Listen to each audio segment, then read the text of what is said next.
deadly riots over the government's plan to avoid defaulting on its loans. Is that the unemployment keeps rising, and it has to keep rising just because you have an excess supply of goods, which is this is all borrowed money that our and that kids debt is owned by banks in other countries. It's been over $1 Going trillion. over wires. Including right here at home. In the form of a convenient personal loan. A filter cigarette that delivers the taste, and 45 malt liquor. Are you hot? Quite some time ago, by a psychologist, America is sponsoring I first learned it from my grandmother. Now, my grandmother was a wonderful person. She taught me how to play the game Monopoly. She understood that the name of the game is to acquire.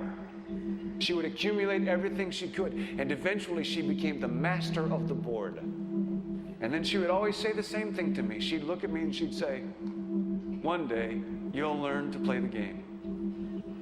One summer, I played Monopoly almost every day, all day long. And that summer, I learned to play the game. I came to understand the only way to win is to make a total commitment to acquisition. I came to understand that money and possessions, that's the way that you keep score. And by the end of that summer, I was more ruthless than my grandmother. I was ready to bend the rules if I had to win that game. And I sat down with her to play that fall. I took everything she had. I watched her give her last dollar and quit in utter defeat. And then she had one more thing to teach me. Then she said, "Now it all goes back in the box." All those houses and hotels, all the railroads and utility companies, all that property and all that wonderful money. Now it all goes back in the box. None of it was really yours. You got all heated up about it for a while. But it was around a long time before you sat down at the board. And it will be here after you're gone. Players come and players go. Houses and cars, titles and clothes, even your body. Because the fact is that everything I clutch and consume and hoard is going to go back in the box, and I'm going to lose it all. You have to ask yourself, when you finally get the ultimate promotion, when you've made the ultimate purchase, when you buy the ultimate home, when you have stored up financial security and climbed the ladder of success to the highest rung you can possibly climb it, and the thrill wears off, and it will wear off, then what? How far do you have to walk down that road before you see where it leads? Surely you understand, it'll never be enough. So you have to ask yourself the question, what matters?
was a young man growing up in New York City, I refused to pledge allegiance to the flag.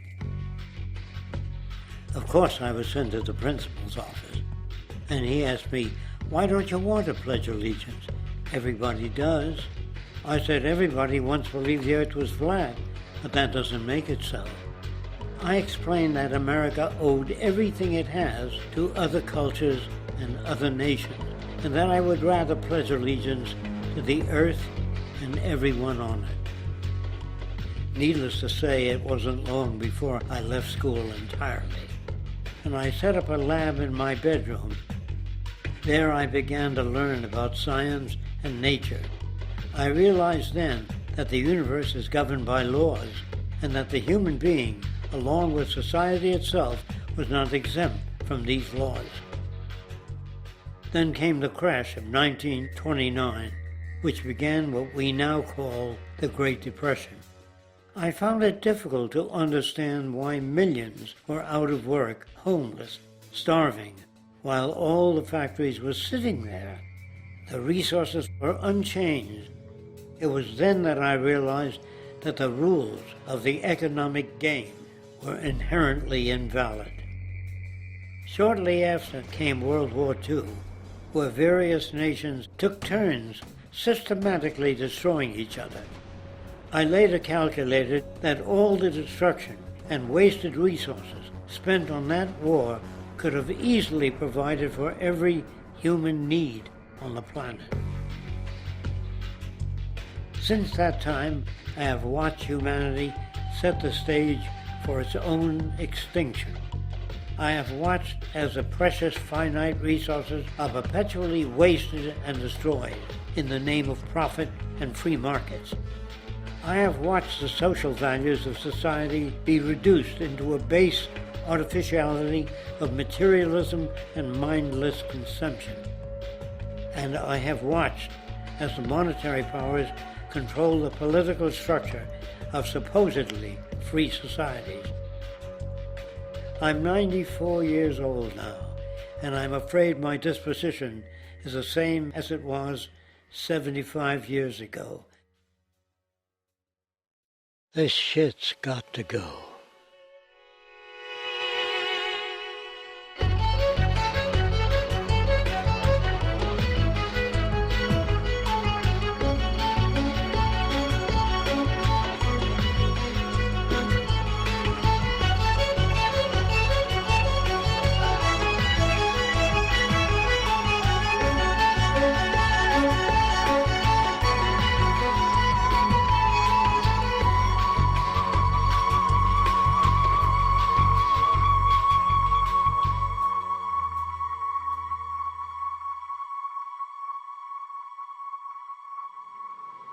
So you're a scientist, and somewhere along the way, hammered into your head is the inevitable nature versus nurture, and that's at least up there with Coke versus Pepsi or Greeks versus Trojans.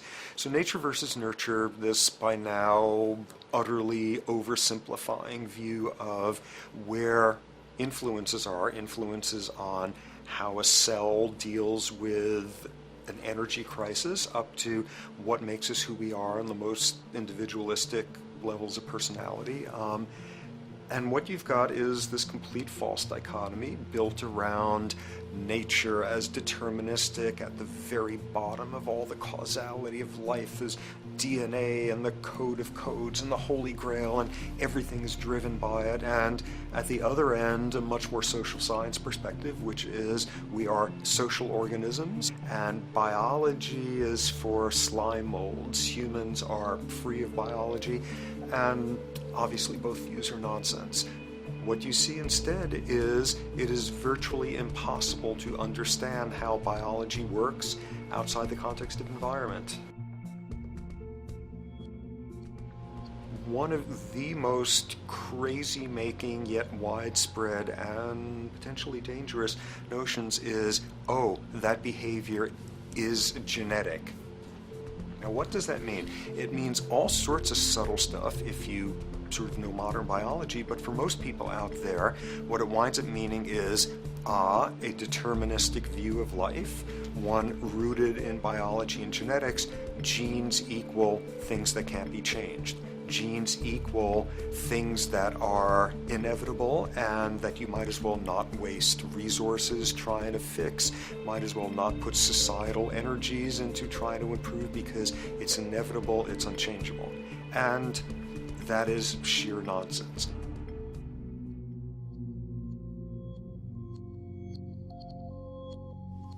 It is widely thought that conditions like ADHD are genetically programmed, conditions like schizophrenia are genetically programmed. The truth is the opposite. Nothing is genetically programmed. They're very rare diseases. I mean, a small handful, extremely sparsely represented in the population that are truly genetically determined. Most complex conditions might have a predisposition that is a genetic component, but a predisposition is not the same as a predetermination.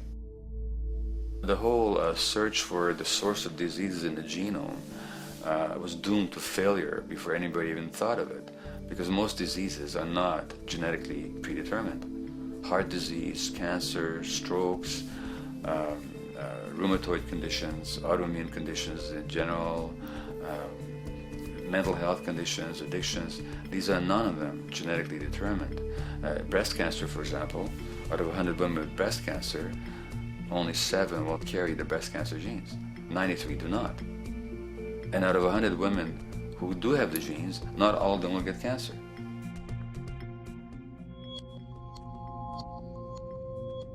Genes are not just things that make us behave in a particular way regardless of our environment.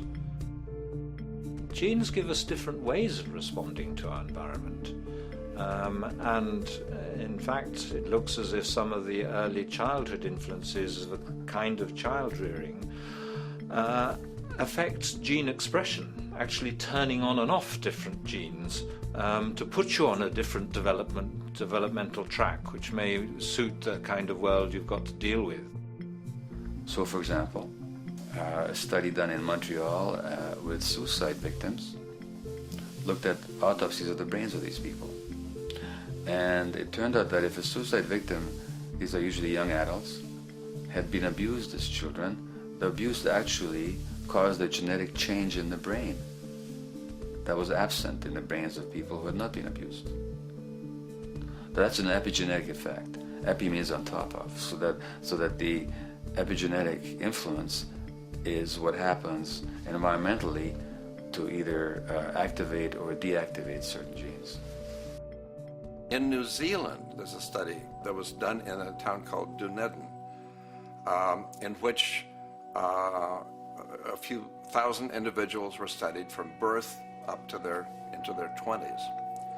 What they found was that they could identify a genetic mutation, an abnormal gene, which did have some relation to the predisposition to commit violence, but only if the individual had also been subjected to severe child abuse.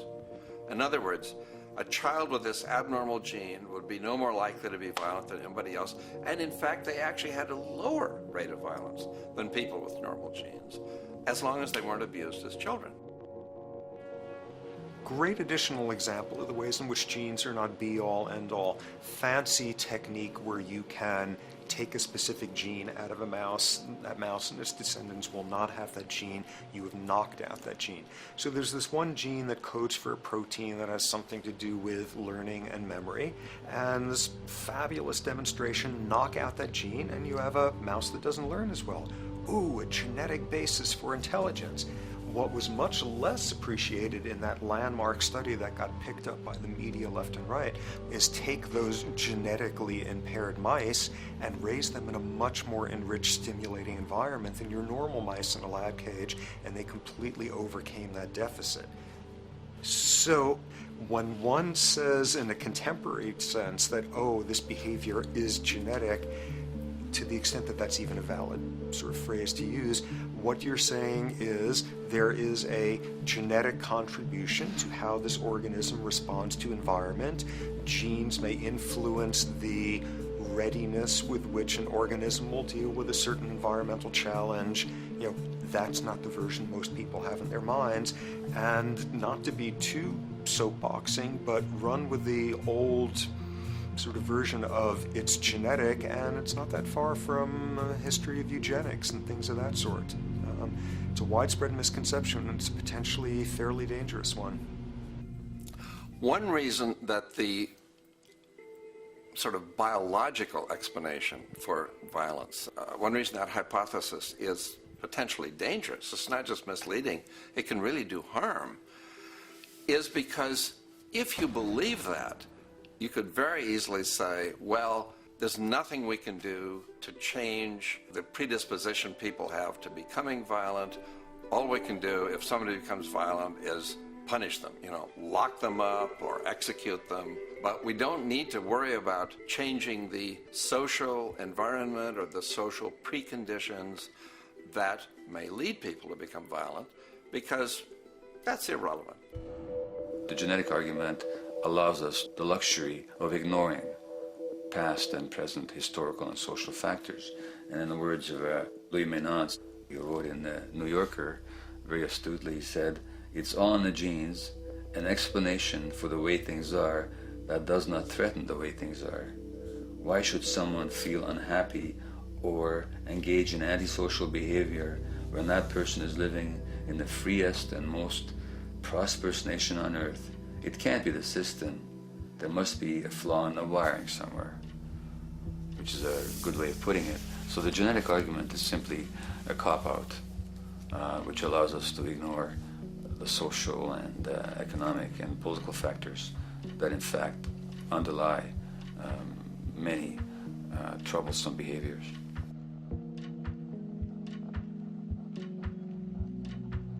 Addictions are usually considered to be a drug-related issue, but looking at it more broadly, I define addiction as any behavior that is associated with craving, with temporary relief, and with long-term negative consequences, along with an impairment of control over it, so that the person wishes to give it up or promises to do so, but can't follow through.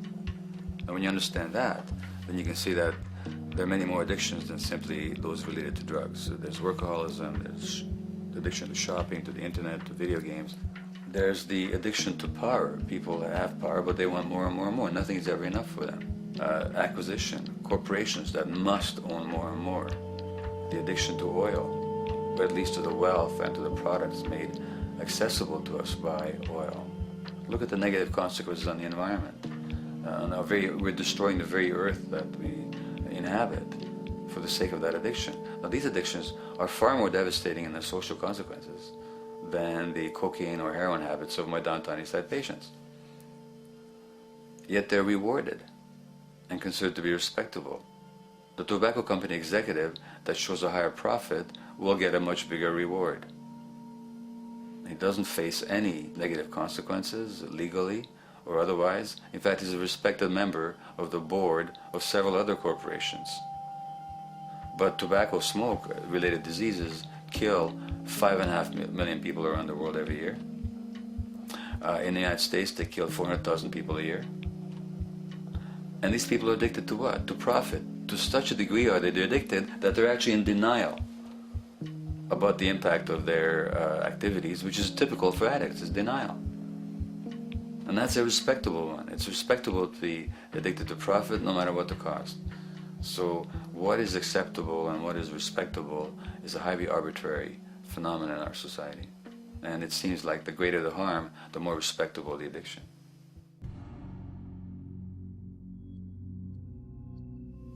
There's a general myth that drugs in themselves are addictive. In fact, the war on drugs is predicated on the idea that if you interdict the sources of drugs, you can deal with addiction that way.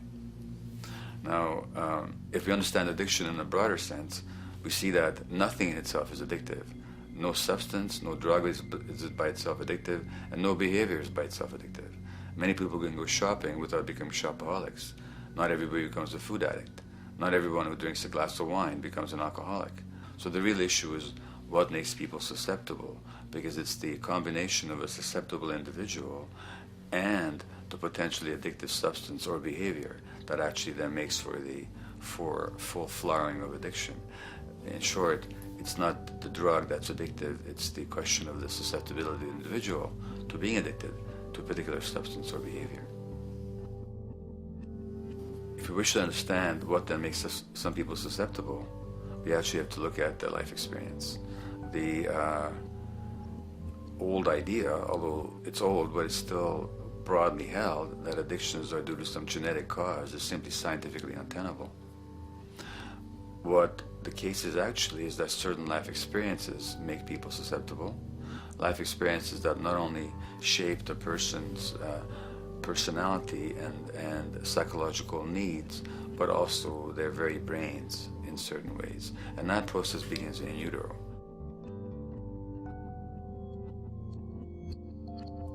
It's been shown, for example, that if you stress mothers during pregnancy, their children are more likely to have traits that predispose them to addictions. And that's because development is shaped by the psychological and social environment. So the biology of human beings is very much affected by and programmed by their life experiences beginning in utero. Environment does not begin at birth.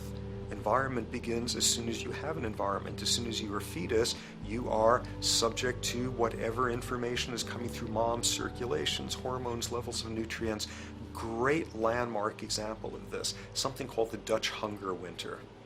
1944, Nazis occupying Holland. For a bunch of reasons, they decide to take all the food and divert it to Germany. For 3 months, everybody there is starving. Tens of thousands of people starve to death.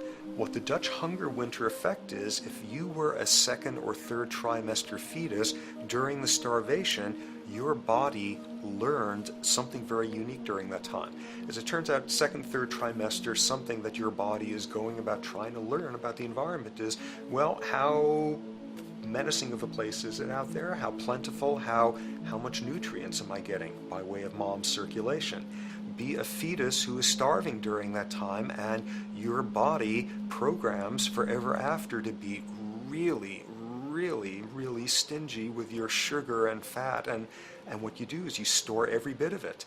Be a Dutch hunger winter fetus, and half a century later, everything else being equal, you are more likely to have high blood pressure, obesity, or metabolic syndrome. That is environment coming in a very unexpected place.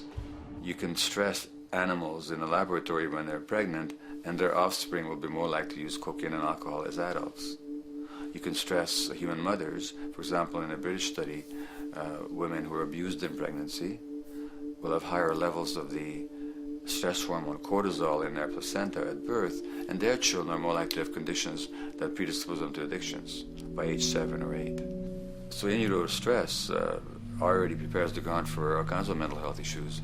Israeli study done prior on children born to mothers who were pregnant prior to the onset of the 1967 war. These women, of course, are very stressed, and their offspring have a higher incidence of schizophrenia than the average cohort.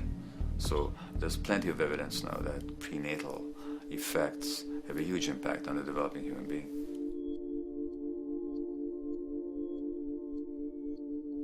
The point about human development, and specifically human brain development, is that it occurs mostly under the impact of the environment and mostly after birth. Now, if you compare us to a horse, which can run on the first day of life, we see that we are very undeveloped. We can't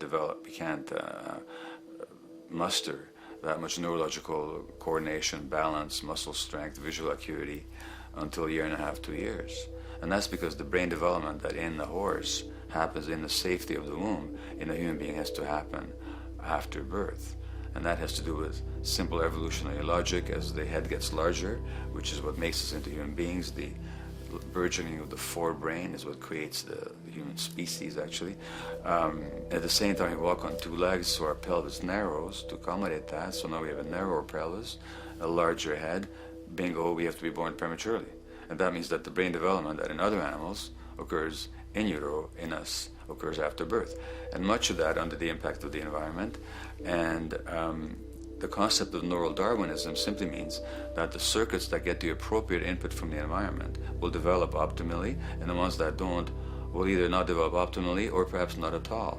If you take a child with perfectly good eyes at birth, and and you put him in a dark room for 5 years, he'll be blind thereafter for the rest of his life, because the circuits of vision require light waves for their development. And without that, even the rudimentary circuits present and active at birth will atrophy and die, and new ones will not develop.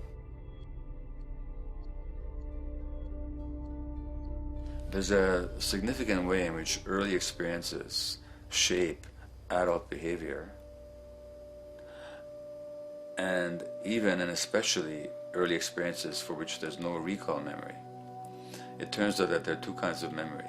There is explicit memory, which is recall. This is when you can call back facts, details, episodes, circumstances.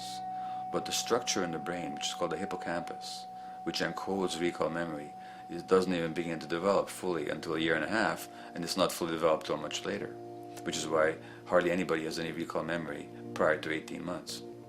But there's another kind of memory, which is called implicit memory, which is in fact an emotional memory, where the emotional impact and the interpretation that the child makes of those emotional experiences is ingrained in the brain in the form of nerve circuits ready to fire without specific recall.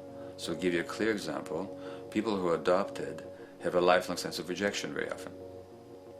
They can't recall the adoption, they can't recall the separation from birth mother, because there's nothing there to recall with. But the emotional memory of separation and rejection is deeply embedded in their brains. Hence, they're much more likely to experience a sense of rejection and a great emotional upset when they perceive themselves as being rejected than other people. That's not unique to people who are adopted, but it's particularly strong in them because of this function of implicit memory. People who are addicted, given that they, according to all the research literature, certainly in my experience, the hardcore addicts virtually were all significantly abused as children or suffered severe emotional loss.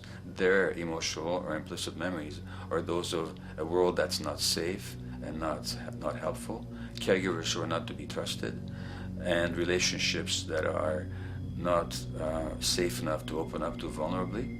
And hence their responses tend to be to keep themselves separate from really intimate relationships, not to trust caregivers, doctors, and other people who are trying to help them, and generally see the world as an unsafe place.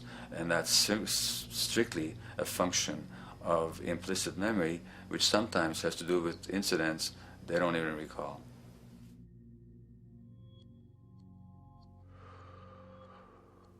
Infants who are born premature are often in incubators and various types of gadgetry and machinery for weeks and perhaps months. It's now known that if these children are touched and stroked on the back for just 10 minutes a day, that promotes their brain development. So human touch is essential for development. And in fact, infants who are never picked up will actually die. That's how much of a fundamental need being held is to human beings. In our society, there's an unfortunate tendency to tell parents not to pick up their kids, not to hold them, not to pick up babies who are crying for fear of spoiling them, or to encourage them to sleep through the night. You don't pick them up, which is just the opposite of what the child needs. And these children might go back to sleep because they give up and their brains just shut down as a way of defending against the vulnerability of being abandoned really by their parents. But their implicit memories will be that of a world that doesn't give a damn. A lot of these differences are structured very early in life. In a way, if you like, the parental experience of adversity, how tough life is or how easy it is passed on to children, whether through maternal depression or parents being bad-tempered with their kids because they've had a hard day or just being too tired at the end of the day. And these have very powerful effects, programming children's development, which we know a lot about now. But that early sensitivity isn't just an evolutionary mistake. It exists again in many different species. Even seedlings, there's an early adaptive process to the kind of environment they're growing up in. But for humans, the adaptation is to the quality of social relations.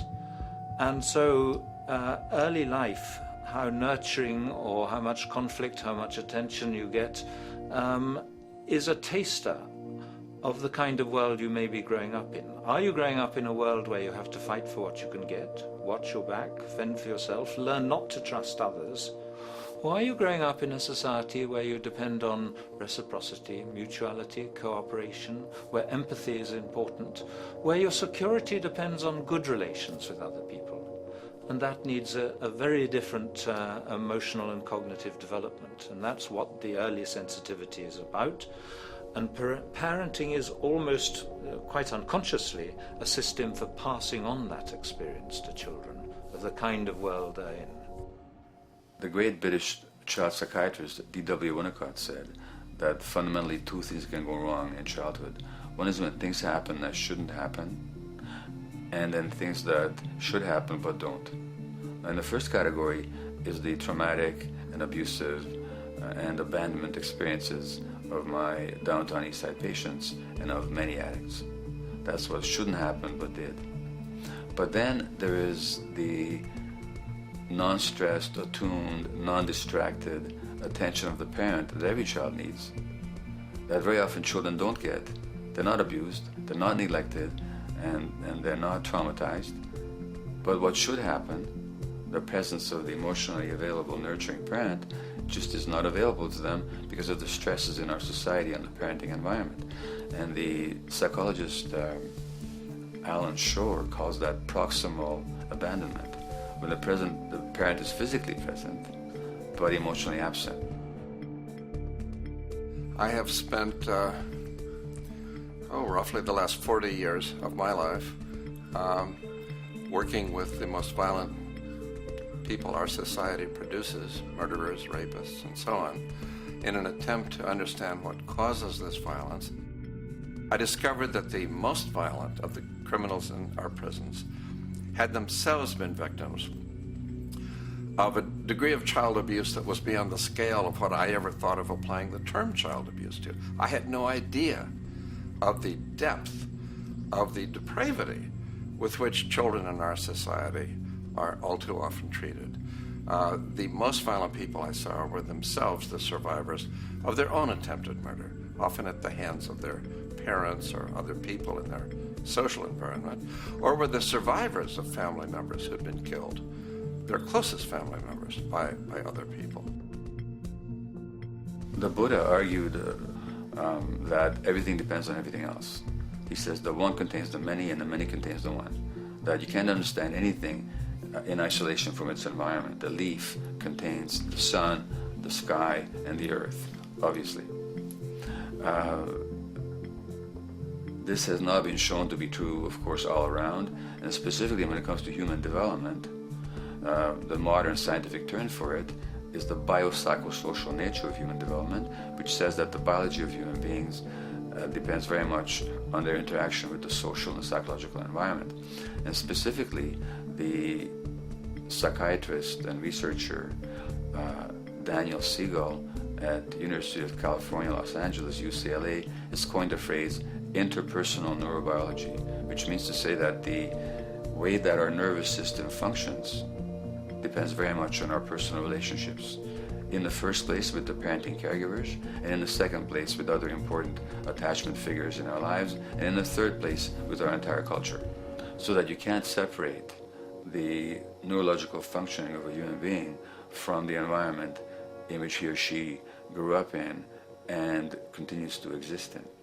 And this is true throughout the life cycle. It's particularly true when you're dependent and helpless and your brain is developing, but it's true even in adults and even at the end of life. Human beings have lived in almost every kind of society, from the most egalitarian, hunting and gathering societies seem to have been very egalitarian, for instance, based on food sharing, gift exchange.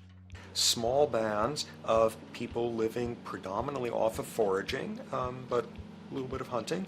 Predominantly among people you have at the least known your entire life, if not surrounded by third cousins or closer, in a world in which there is a great deal of fluidity between different groups, in a world in which there is not a whole lot in terms of material culture. This is how humans have spent most of their hominid history. And no surprise, that makes for a very different world. One of the things you get as a result of that is far less violence. organized group violence is not something that occurred at that time of human history, and that seems quite clear. So where did we go wrong? Violence is not universal. It's not symmetrically distributed throughout the human race. There is a huge variation in the amount of violence in different societies. There are some societies that have virtually no violence. There are others that destroy themselves. Some of the Anabaptist religious groups that are complete strict pacifists, like the Amish, the Mennonites, the Hutterites. Among some of these groups, the Hutterites, there are no recorded cases of homicide. During our major wars, like World War II, where people were being drafted, they would refuse to serve in the military. They would go to prison rather than serve in the military. In the kibbutzim in Israel, the level of violence is so low that the criminal courts there will often send violent offenders, people who've committed crimes, to live on the kibbutzim in order to learn how to live a nonviolent life, because that's the way people live there. So we are amply shaped by society.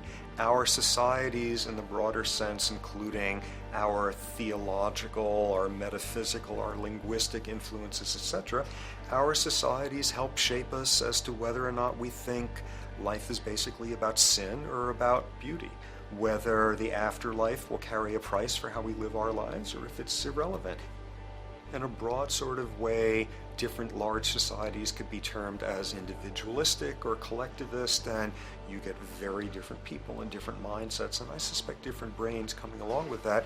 We in America are in one of the most individualistic of societies, and capitalism being a system that allows you to go higher and higher up a potential pyramid, and the deal is it comes with fewer and fewer safety nets. By definition, the more stratified a society is, the fewer people you have as peers, the fewer people with whom you have symmetrical, reciprocal relationships, and instead all you have are differing spots and endless hierarchies, and a world in which you have few reciprocal partners is a world with a lot less altruism.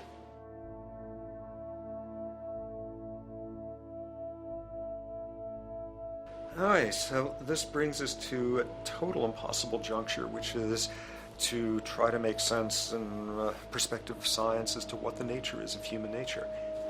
You know, on a certain level, the nature of our nature is not to be particularly constrained by our nature. We come up with more social variability than any species out there, more systems of belief, of styles of family structures, of ways of raising children. The capacity for variety that we have is extraordinary. In a society which is predicated on competition and really very often the ruthless exploitation of one human being by another, the profiteering of other people's problems, and very often the creation of problems for the purpose of profiteering, the ruling ideology will very often justify that behavior by appeals to some fundamental and unalterable human nature. So the myth in our society is that people are competitive by nature, and that they're individualistic, and that they're selfish. The real reality is quite the opposite. We have certain human needs. The only way that you can talk about human nature concretely is by recognizing that there's certain human needs. We have a human need for companionship and for close contact, to be loved, to be attached to be accepted, to be seen, to be received for who we are. If those needs are met, we develop into people who are compassionate and cooperative and who have empathy for other people. So the opposite that we often see in our society is in fact the distortion of human nature, precisely because so few people have their needs met. So yes, you can talk about a human nature, but only in the sense of basic human needs that are instinctively evoked, or I should say certain human needs that lead to certain traits if they are met, and a different set of traits if they're denied. So, when we recognize the fact that the human organism, which has a great deal of adaptive flexibility, allowing us to survive in many different conditions, is also rigidly programmed for certain environmental requirements or human needs, a social imperative begins to emerge. Just as our bodies require physical nutrients, the human brain demands positive forms of environmental stimulus at all stages of development, while also needing to be protected from other negative forms of stimulus. And if things that should happen do not, or if things that shouldn't happen do, it is now apparent that the door can be opened for not only a cascade of mental and physical diseases, but many detrimental human behaviors as well. So as we turn our perspective now outward and take account for the state of affairs today, we must ask the question, is the condition we have created in the modern world actually supporting our health? Is the bedrock of our socioeconomic system acting as a positive force for human and social development and progress? Or is the foundational gravitation of our society actually going against the core evolutionary requirements needed to create and maintain our personal and social well-being?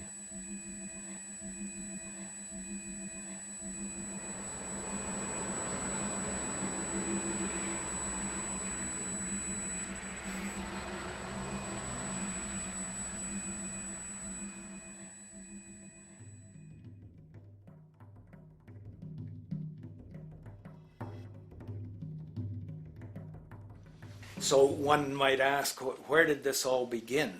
What we have today, really a world in a state of cumulative collapse. You get it started with John Locke. And John Locke introduces property, and he has three provisos for just private right and property. And the three provisos are that there must be enough left over for others, and that you must not let it spoil, and that you, most of all, must mix your labor with it. It seems justified. You mix your labor with the world, then you're entitled to the product, and as long as there's enough left over for others, and as long as it doesn't spoil, you don't allow anything to go to waste, that's okay. Well, he spends a long time of his famous treatise of government, and it's since been the canonical text for economic and political and legal understanding. It's still a classic text of study. Well, what he did is, after he gives the provisos, and you're almost thinking at the time whether you're for private property or not, he's given a very good and plausible and powerful defense of private property here. Well, he drops them. He drops them like that, right in one sentence. He says, well, once the introduction of money came in by men's tacit consent, then it became, and he doesn't say all the provisos are canceled, erased, but that's what happens. So now we have not product and your property earned by your own labor. Oh no, money buys labor now. There's no longer consideration of whether there's enough left over for others.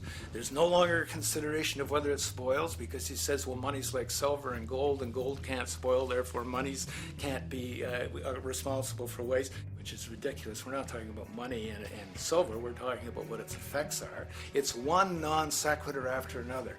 Just the most startling logical legerdemain that he gets away with here. But it fits the interests of capital owners. Then Adam Smith comes along, and what he adds is the religion to this. Locke started with God made it all this way. This is God's right. And now we get also with Smith coming along, he says it's not only God's, I mean, he's not saying this, but this is what's happening philosophically in principle. He's saying it's not only a question of private property, that's all now presupposed, is given. And that there's money investors that buy labor, given. That there's no limit to how much they can buy of other men's labor, how much they can accumulate, how much inequality, that's all given now.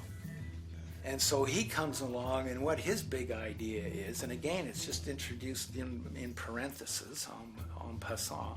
You know, when people put out the goods for sale and others, you know, the supply, and other people buy them with the demand and so forth, how do we have supply equaling demand or demand equaling supply? How can they come into equilibrium? And that is one of the central notions of economics, is how do they come into equilibrium? And he says it's the invisible hand of the market. that brings them into equilibrium. So now we have God is actually immanent. He just didn't give the rights to property and how, all its wherewithal and its natural rights of doing all that Locke said. Now we have the system itself as God. In fact, Smith says, when he talks, and you'll never find this quoted, you have to read the whole of the Inquiry into the Wealth of Nations. He says, the scantiness of subsistence sets limits to the reproduction of the poor, and that nature can deal with this in no other way than elimination of their children. So he anticipated evolutionary theory in the worst sense. This is well before Darwin. And so he called them the race of laborers. So you can see there was inherent racism built in here. There was an inherent acceptance, life blindness to kill innumerable children.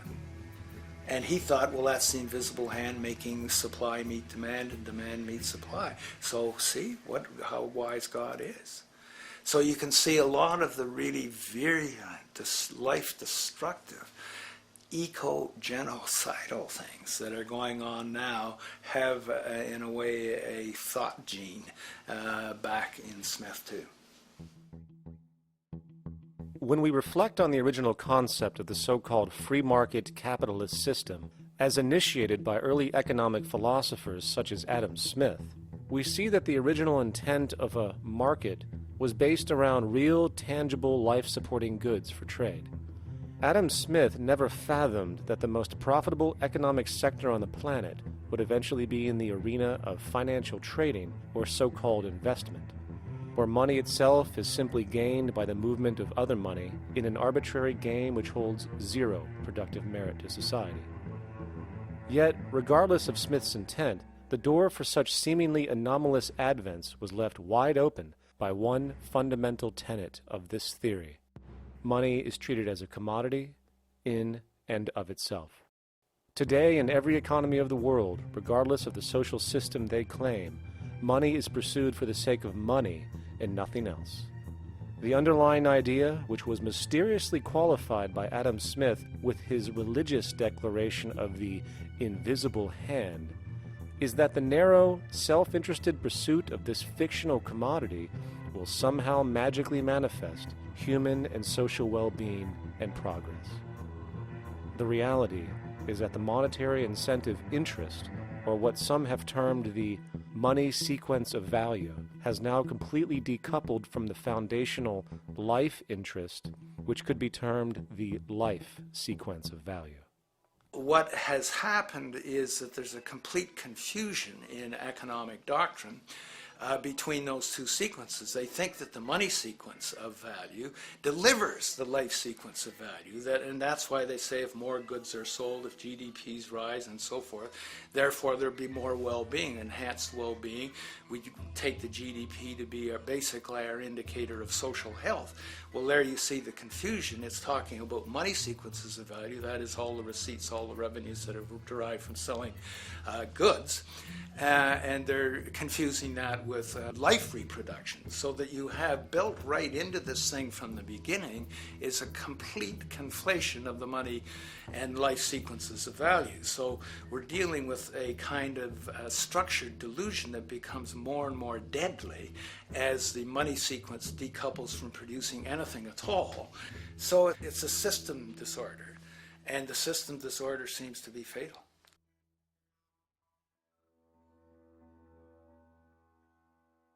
In society today, you seldom hear anyone speak of the progress of their country or society in terms of their physical well-being, state of happiness, trust, or social stability.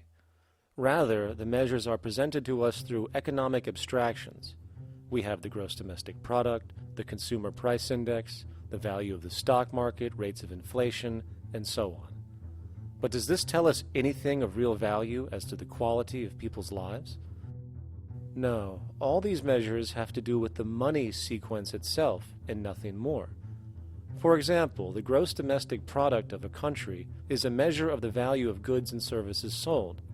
This measure is claimed to correlate to the standard of living of a country's people. In the United States, healthcare accounted for over 17% of GDP in 2009, amounting to over $2.5 trillion spent, hence creating a positive effect on this economic measure. And based on this logic, it would be even better for the U.S. economy if healthcare services increased more so, perhaps to $3 trillion or $5 trillion, since that would create more growth, more jobs, and hence boasted by economists as a rise in their country's standard of living. But wait a minute, what do healthcare services actually represent? Well, sick and dying people. That's right, the more unhealthy people there are in America, the better the economy. Now, that is not an exaggeration or a cynical perspective. In fact, if we step back far enough, you will realize that the GDP not only doesn't reflect real public or social health on any tangible level, it is, in fact, mostly a measure of industrial inefficiency and social degradation. And the more you see it rise, the worse things are becoming with respect to personal, social, and environmental integrity. You have to create problems to create profit. There is no profit under the current paradigm in saving lives, putting balance on this planet, having justice and peace or anything else. There's just no profit there. There's an old saying, pass a law, create a business, whether you're creating a business for a lawyer or whatever. So, crime does create business, just like destruction creates business in Haiti. We have now roughly 2 million people incarcerated in this country, and of those, many of them are in prisons run by private corporations, Corrections Corporation of America, Wackenhut, who trade their stock on Wall Street based upon how many people are in jail. Now that's sickness, but that is a reflection of what this economic paradigm calls for. So what exactly does this economic paradigm call for? What is it that keeps our economic system going? Consumption. Or more accurately, cyclical consumption. When we break down the foundation of classic market economics, we are left with a pattern of monetary exchange that simply cannot be allowed to stop or even substantially slowed, if the society as we know it is to remain operational. There are three main actors on the economic stage: the employee, the employer, and the consumer. The employee sells labor to the employer for income. The employer sells its production services and hence goods to the consumer for income. And the consumer, of course, is simply another role of the employer and employee, spending back into the system to enable the cyclical consumption to continue. In other words, the global market system is based on the assumption that there will always be enough product demand in society to move enough money around at a rate which can keep the consumption process going. And the faster the rate of consumption, the more so-called economic growth is assumed, and so the machine goes. But hold on, I thought an economy was meant to, economize? Doesn't the very term have to do with preservation and efficiency and a reduction of waste? So how does our system, which demands consumption and the more the better, efficiently preserve or economize at all? Well, it doesn't. The intent of the market system is, in fact, the exact opposite of what a real economy is supposed to do, which is efficiently and conservatively orient the materials for production and distribution of life-supporting goods. We live on a finite planet with finite resources, where, for example, the oil we utilize took millions of years to develop, where the minerals we use took billions of years to develop. So, having a system that deliberately promotes the acceleration of consumption for the sake of so-called economic growth is pure ecocidal insanity. Absence of waste, that's what efficiency is. Absence of waste. This system is more wasteful than all the other existing systems in the history of the planet. Every level of life organization and life system is in a state of crisis and challenge and decay or collapse. No peer-reviewed journal in the last 30 years will tell you anything different. That is that every life system is in decline, as well as social programs, as well as our water access. Try to name any means of life that isn't threatened and in danger. You can't. There really isn't one, and that's very, very despairing. But we haven't even figured out the causal mechanism. We don't want to face the causal mechanism. We just want to go on, that's what insanity is, where you keep doing the same thing over and over again, though it clearly doesn't work. So you're really dealing with not an economic system, but I would go so far as to say an anti-economic system. There's an old saying that the competitive market model seeks to create the best possible goods at the lowest possible prices. This statement is essentially the incentive concept which justifies market competition based on the assumption that the result is the production of higher quality goods. If I was going to build myself a table from scratch, I would naturally build it out of the best, most durable materials possible, right? With the intent for it to last as long as possible. Why would I want to make something poor, knowing I would have to eventually do it again and expend more materials and more energy? Well, as rational as that may seem in the physical world, when it comes to the market world, it is not only explicitly irrational, it is not even an option. It is technically impossible to produce the best of anything if a company is to maintain a competitive edge and hence remain affordable to the consumer. Literally everything created and set for sale in the global economy is immediately inferior the moment it is produced, for it is a mathematical impossibility to make the most scientifically advanced, efficient, and strategically sustainable products. This is due to the fact that the market system requires that cost efficiency, or the need to reduce expenses, exist at every stage of production, from the cost of labor to the cost of materials and packaging, and so on. This competitive strategy, of course, is to make sure the public buys their goods rather than from a competing producer, which is doing the exact same thing to also make their goods both competitive and affordable. This immutably wasteful consequence of the system could be termed intrinsic obsolescence. However, this is only one part of a larger problem.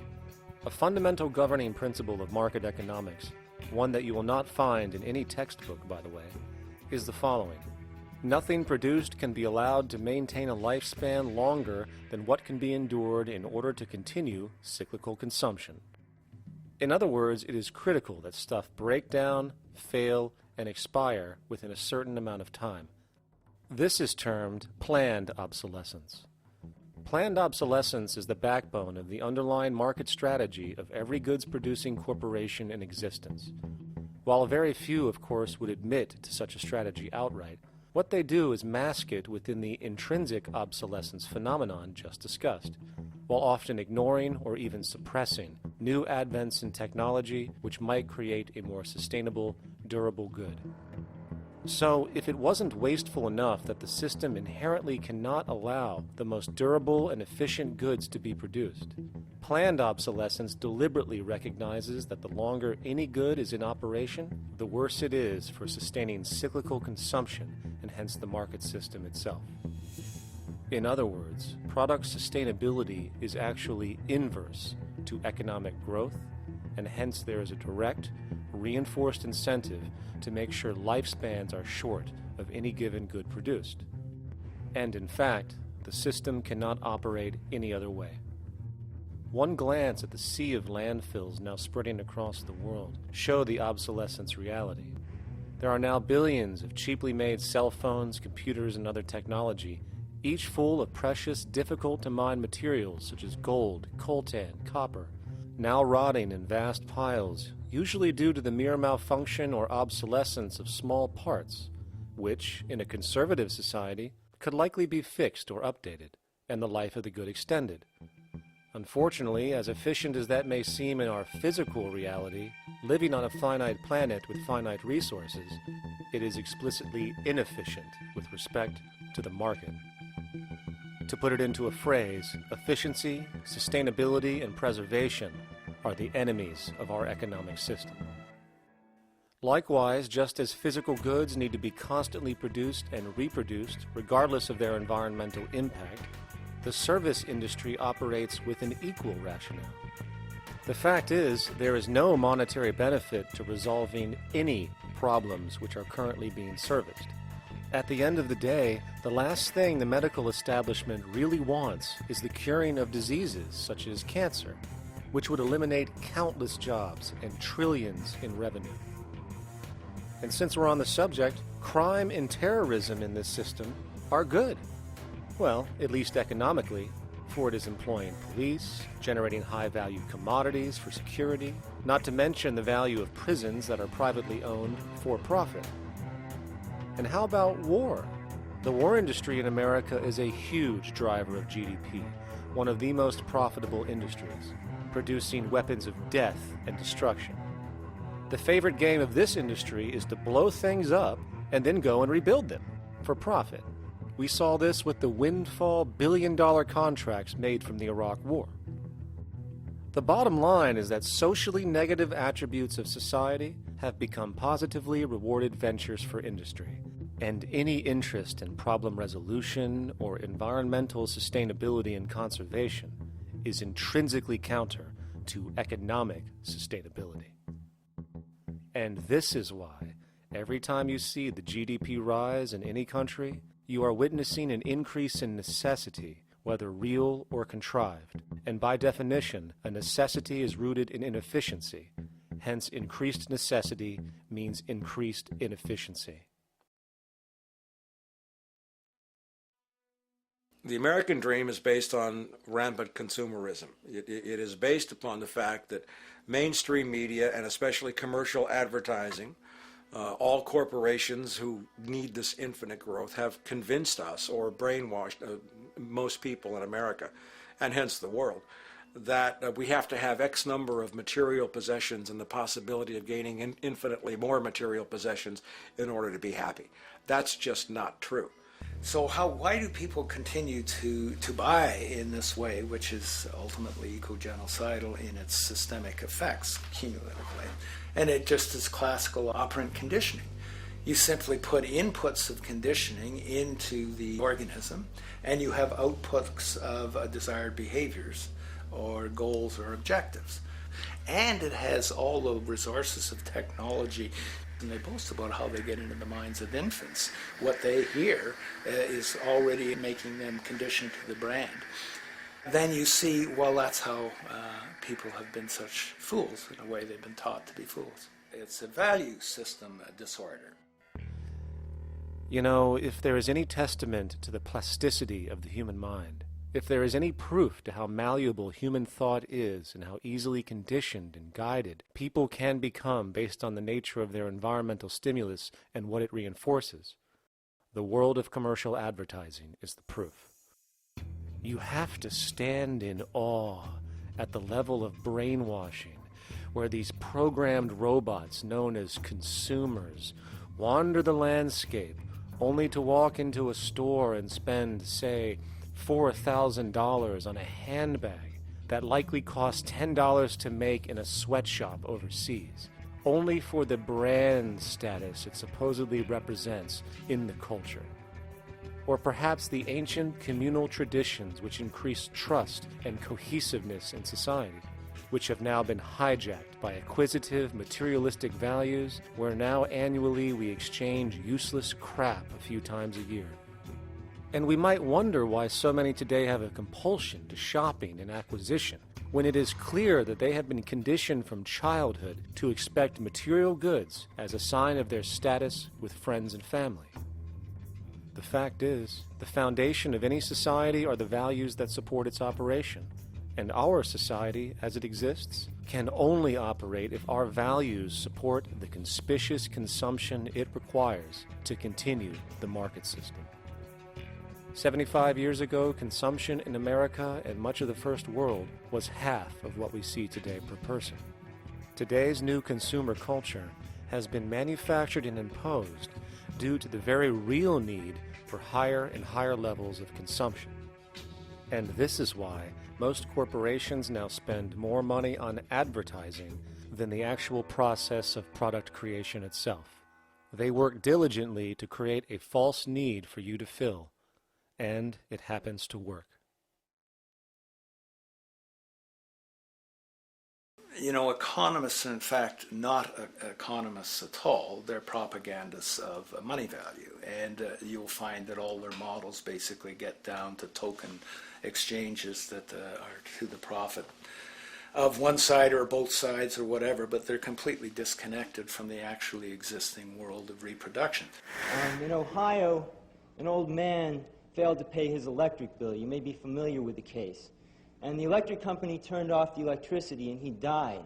The reason they turned it off was because it wouldn't have been profitable for them to keep it on because he didn't pay his bill. Do you believe that was right? The responsibility really lies not on the electric company for turning it off, but on those of this man's neighbors and friends and associates who are not charitable enough to enable him as an individual to meet the electric bill. Did I hear that right? Did he just say the death of a man caused by not having money was the responsibility of other people, or in effect charity?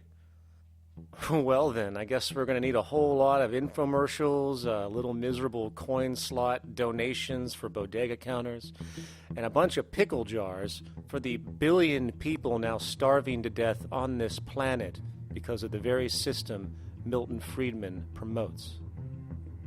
Whether you are dealing with the philosophies of Milton Friedman, F.A. Hayek, John Maynard Keynes, Ludwig von Mises, or any other major market economist, the basis of rationale rarely leaves the money sequence. It is like a religion. Consumption analysis, stabilization policies, deficit spending, aggregate demand.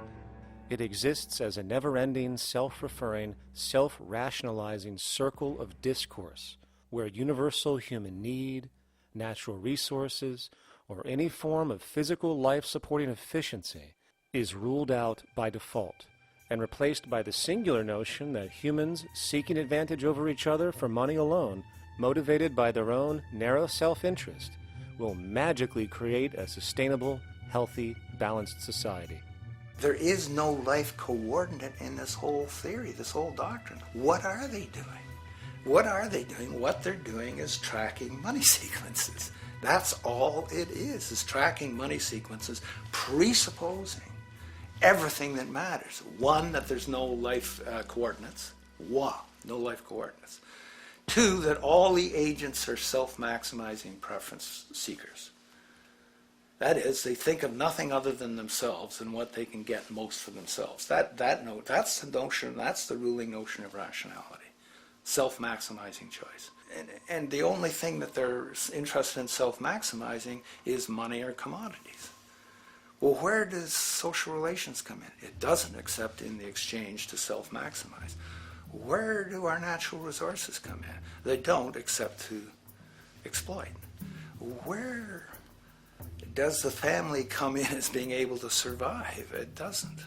They have to have money in order to purchase any good. Well, shouldn't an economy deal somewhere with human need? Isn't that what the fundamental issue is, to satisfy human needs? Oh, need isn't even in your lexicon. You dissolve it into wants. And what is a want? That means money demand that wants to buy. Well, if it's money demand that wants to buy, it's got nothing to do with need, because it may be the person has no money demand and desperately needs, say, water supply. Or it may be money demand wants a gold toilet seat. Well, where does it all go? To the gold toilet seat. And you call this economics? Like, it's really, when one thinks of it, it's got to be the most bizarre delusion in the history of human thought. Now, so far we have focused on the market system, but this system is actually only one half of the global economic paradigm. The other half is the monetary system. While the market system deals with the interaction of people gaming for profit across the spectrum of labor, production, and distribution, the monetary system is an underlying set of policies set by financial institutions which create conditions for the market system, among other things. It includes terms we often hear, such as interest rates, loans, debt, the money supply, inflation, etc. And while you might want to pull your hair out listening to the gibberish coming from the monetary economists, modest preemptive actions can obviate the need of more drastic actions at a later date. The nature and effect of this system is actually quite simple. Our economy has, or the global economy has, three basic things that govern it. One is fractional reserve banking, banks printing money out of nothing. It's also based upon compound interest. When you borrow money, you have to pay back more than you borrowed, which means that you, in effect, create money out of thin air, again, which has to be serviced by creating still more money. We live in an infinite growth paradigm. The economic paradigm we live in now is a Ponzi scheme. It's nothing grows forever. It's not possible. As a great psychologist James Hillman wrote, the only thing that grows in a human body after a certain age is cancer. It's not just the amount of money that has to keep growing, it's the amount of consumers. Consumers to borrow money at interest to generate more money, and obviously that's not possible on a finite planet. People are basically vehicles to just create money, which must create more money to keep the whole thing from falling apart, which is what's happening right now. There are really only two things anyone needs to know about the monetary system. One, all money is created out of debt. Money is monetized debt, whether it materialized from treasury bonds, home loan contracts, or credit cards. In other words, if all outstanding debt was to be repaid right now, there would not be $1 in circulation. And two, interest is charged on virtually all loans made, and the money needed to pay back this interest does not exist in the money supply outright. Only the principal is created by the loans, and the principal is the money supply. So, if all this debt was to be repaid right now, not only would there not be $1 left in circulation, there would also be a gigantic amount of money owed that is literally impossible to pay back, for it does not exist. The consequence of all of this is that two things are inevitable: inflation and bankruptcy. As far as inflation, this can be seen as an historical trend in virtually every country today, and easily tied to its cause, which is the perpetual increase of the money supply, which is required to cover the interest charges and keep the system going. As far as bankruptcy, it comes in the form of debt collapse. This collapse will inevitably occur with a person, a business, or a country, and typically happens when the interest payments are no longer possible to make. But there is a bright side to all of this. Well, at least in terms of the market system, because debt creates pressure. Debt creates wage slaves. A person in debt is much more likely to take a low wage than a person who isn't, hence becoming a cheap commodity. So it's great for the corporations to have a pool of people that have no financial mobility. But hey, that same train of thought also goes for entire countries.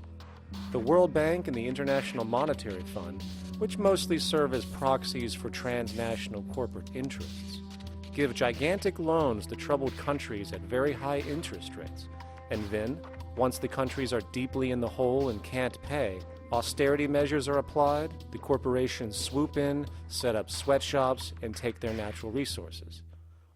Now that's market efficiency. But wait, there's more.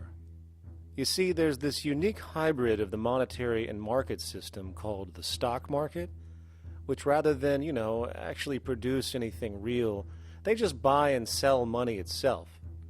And when it comes to debt, you know what they do? That's right, they trade it. They actually buy and sell debt for profit, from credit default swaps and collateralized debt obligations for consumer debt, to complex derivative schemes used to mask the debt of entire countries, such as the collusion of investment bank Goldman Sachs in Greece, which nearly collapsed the entire European economy. So when it comes to the stock market and Wall Street, we have an entirely new level of insanity born out of the money sequence of value. All you need to know about markets was written in an editorial in the Wall Street Journal a couple years ago. It was called Lessons of the Brain-Damaged Investor. And in this editorial, they explain why people with slight brain damage do better as investors than people with normal brain functionality. Why? Because the slightly brain-damaged person has no empathy. And that's the key. If you don't have any empathy, you do well as an investor. And so Wall Street breeds people who have no empathy, to go in there and to make decisions and make trades that they have no compunction about and no thought whatsoever as to what they're doing might affect their fellow human being. So they breed these robots, these people who have no souls. And since they don't even want to pay these people anymore, they're now breeding robots, real algorithmic traders. Goldman Sachs and the high-frequency trading scandal. They put a computer next to the exchange, the New York Stock Exchange. This computer, this co-located computer, as they call it, it front-runs all the trades on the exchange, and it hits the exchange with volumes of orders in ways that scalp pennies and nickels away from the exchange. It's like they're siphoning money all day long. They went one quarter last year, 30 or 60 straight days without a single down day and made millions of dollars every single day. Is that because, well, that's statistically impossible. When I worked on Wall Street, the way it works is everyone kicks upstairs the bribes. The brokers bribe to the office manager bribes to the regional sales manager bribes to the national sales manager. It's a common understanding. At Christmas, who gets the biggest bonus at Christmas in an average brokerage office? The compliance officer. The compliance officer sits there all day long. He's supposed to be making sure you don't violate any of the margin rules and you're complying with the law. Of course, yeah, to the extent that you can bribe the compliance officer, yeah, that's right, you are complying with the law. So how does fraud has become the system? It's no longer a byproduct. It is the system. You know, it's like that old Woody Allen joke. He says, "Doctor, my brother thinks he's a chicken." And the doctor says, "Take a pill, and that should cure the problem." And he says, "No, doctor, you don't understand. We need the eggs." Okay? So the trading of fraudulent claims back and forth between banks to generate fees, to generate bonuses, has become the GDP producing growth engine of the United States economy. Even though they're essentially trading fraudulent claims that there's absolutely no hope of ever paying back. They're processing and generating and re-securitizing nothing. If I write $20 billion on a cocktail napkin and I sell it to JP Morgan, while JP Morgan writes $20 billion on a cocktail napkin, and we swap those two cocktail napkins at a bar, and we each pay ourselves 1/4% in a fee, we make a lot of money for our Christmas bonus. We each have on our books a $20 billion cocktail napkin, which has no real value until such time as the system is no longer able to absorb bogus cocktail napkins, in which case we go to the government to get bailed out. And because of Wall Street and the global stock market, there are now conservatively about $700 trillion of outstanding fraudulent claims known as derivatives, still waiting to collapse, a value amounting to over 10 times the gross domestic product of the entire planet. And while we have seen the bailouts of corporations and banks by governments, which of course comedically borrow their money from banks to begin with, we are now seeing attempts to bail out whole countries by conglomerates of other countries through the international banks. But how do you bail out a planet? There is no country out there that isn't now saturated in debt. The cascade of sovereign debt defaults we have seen can only be the beginning when the math is taken into account. It has been estimated in the United States alone that income tax would need to be raised to 65% per person just to cover the interest in the near future. Economists are now foreshadowing that within a few decades, 60% of the countries on the planet will be bankrupt. But, hold on, let me get this straight. The world is going bankrupt, whatever the hell that means, because of this idea called debt, which doesn't even exist in the physical reality. It's only part of a game that we've invented. And yet, the well-being of billions of people is now being compromised. Extreme layoffs, tent cities, accelerating poverty, austerity measures imposed, schools shutting down, child hunger, and other levels of familial deprivation, all because of this elaborate fiction. What are we, fucking stupid? Hey, Mars, my man. Help a brother out, huh? Grow up, kid.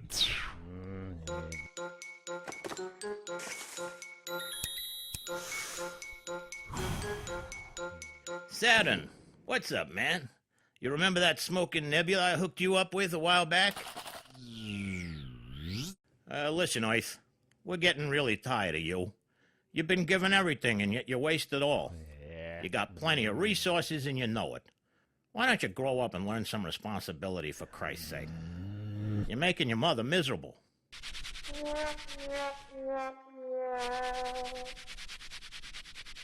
You're on your own, pal.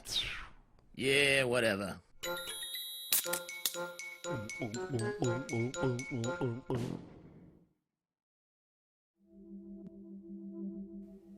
Now, all of this considered, from the waste machine known as the market system to the debt machine known as the monetary system, hence creating the monetary market paradigm which defines the global economy today. There is one consequence that runs through the entire machine: inequality. Whether it is the market system which creates a natural gravitation towards monopoly and power consolidation, while also generating pockets of wealthy industries that tower over others regardless of utility, such as the fact that top hedge fund managers on Wall Street now take home over $300 million a year for contributing literally nothing, while a scientist looking for a cure for a disease trying to help humanity might make $60,000 a year if they're lucky. Or whether it is the monetary system, which has class division built right into its structure. For example, if I have $1 million to spare and I put it into a CD at 4% interest, I will make $40,000 a year. No social contribution, no nothing. However, if I'm a lower class person and have to take loans to buy my car or home, I am paying in interest, which, in abstraction, is going to pay that millionaire with the 4% CD. This stealing from the poor to pay the rich is a foundational, built-in aspect of the monetary system, and it could be labeled structural classism. Of course, historically, social stratification has always been deemed unfair, but obviously accepted overall as now 1% of the population owns 40% of the planet's wealth. But, material fairness aside, there is something else going on underneath the surface of inequality, causing an incredible deterioration in public health as a whole. Well, I think people are often puzzled by the contrast between the material success of our societies, unprecedented levels of wealth, and the many social failings. I mean, you know, if you look at the rates of drug abuse or violence or self-harm amongst kids or mental illness, there's clearly something going deeply wrong with our societies.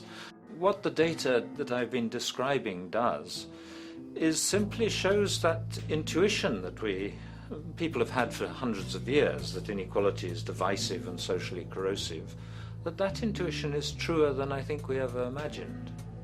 There are very powerful psychological and social effects of inequality, more to do, I suppose, with feelings of superiority and inferiority, that kind of division, and maybe going with the sort of respect, disrespect, people feeling looked down on at the bottom, which, by the way, is why violence is more common in more unequal societies. It's the trigger to violence is so often people feeling looked down on and disrespected. If there is one principle I can emphasize that is the most important principle underlying the prevention of violence, it would be equality. The single most significant factor that affects the rate of violence is the degree of equality versus the degree of inequality in that society. So what one's looking at is a sort of general social dysfunction. It's not just one or two things that go wrong as inequality increases. It seems to be everything, whether we're talking about crime or health or mental illness or whatever. One of the really disturbing findings out in public health there is never ever make the mistake of being poor or being born poor. Your health pays for it in endless sorts of ways, something known as the health socioeconomic gradient. As you move down from the highest strata in society in terms of socioeconomic status, every step down, health gets worse for umpteen different diseases. life expectancy gets worse, infant mortality rate, everything you could look at. So a huge issue has been, why is it that this gradient exists? Totally simple, obvious answer, which is if you are chronically sick, you're not going to be very productive, so health causes drive socioeconomic differences. Not that in the slightest. On the very simple level that you could look at socioeconomic status of a 10-year-old, and that's going to predict something about their health decades later. So that's the direction of causality. Next one, what's it about? Oh, it's perfectly obvious. Poor people can't afford to go to the doctor. It's healthcare access. It's got nothing to do with that, because you see these same gradients in countries with universal healthcare, socialized medicine. Okay, next simple explanation. Oh, on the average, the poorer you are, the more likely you are to smoke, to drink, to all sorts of lifestyle risk factor stuff. Yeah, those contribute, but careful studies have shown that explains maybe about a third of the variability. So what's left? And what's left is having a ton to do with the stress of poverty. So the poorer you are, starting off being, the person who's $1 income behind Bill Gates, the poorer you are in this country, on the average, the worse your health is. This tells us something really important. The health connection with poverty, it's not about being poor, it's about feeling poor. Increasingly, we recognize that chronic stress has an important influence on health, but the most important sources of stress are the quality of social relations. And if there is anything that lowers the quality of social relations, it is the socioeconomic stratification of society. What science has now shown is that regardless of material wealth, the stress of simply living in a stratified society leads to a vast spectrum of public health problems.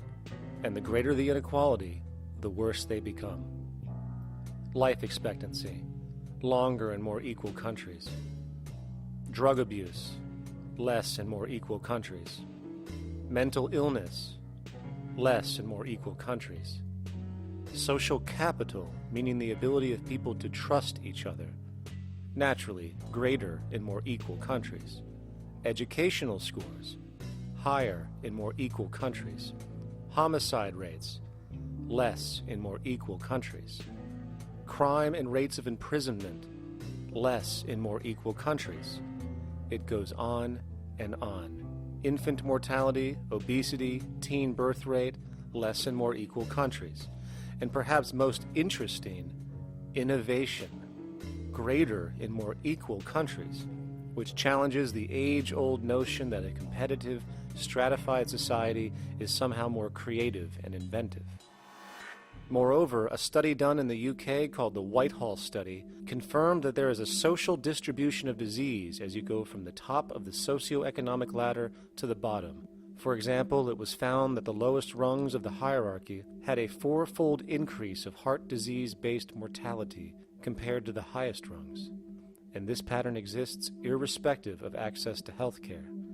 Hence, the worse a person's relative financial status, the worse their health is going to be on average. This phenomenon is rooted in what could be termed psychosocial stress, and it is at the foundation of the greatest social distortions plaguing our society today. Its cause? The monetary market system. Make no mistake, the greatest destroyer of ecology, the greatest source of waste and depletion and pollution, the greatest purveyor of violence, war, crime, poverty, animal abuse, and inhumanity, the greatest generator of social and personal neuroses, mental disorders, depression, anxiety, not to mention the greatest source of social paralysis, stopping us from moving into new methodologies for personal health, global sustainability, and progress on this planet, is not some corrupt government or legislation, not some rogue corporation or banking cartel, not some flaw of human nature, and not some secret hidden cabal that controls the world. It is, in fact, the socio-economic system itself at its very foundation.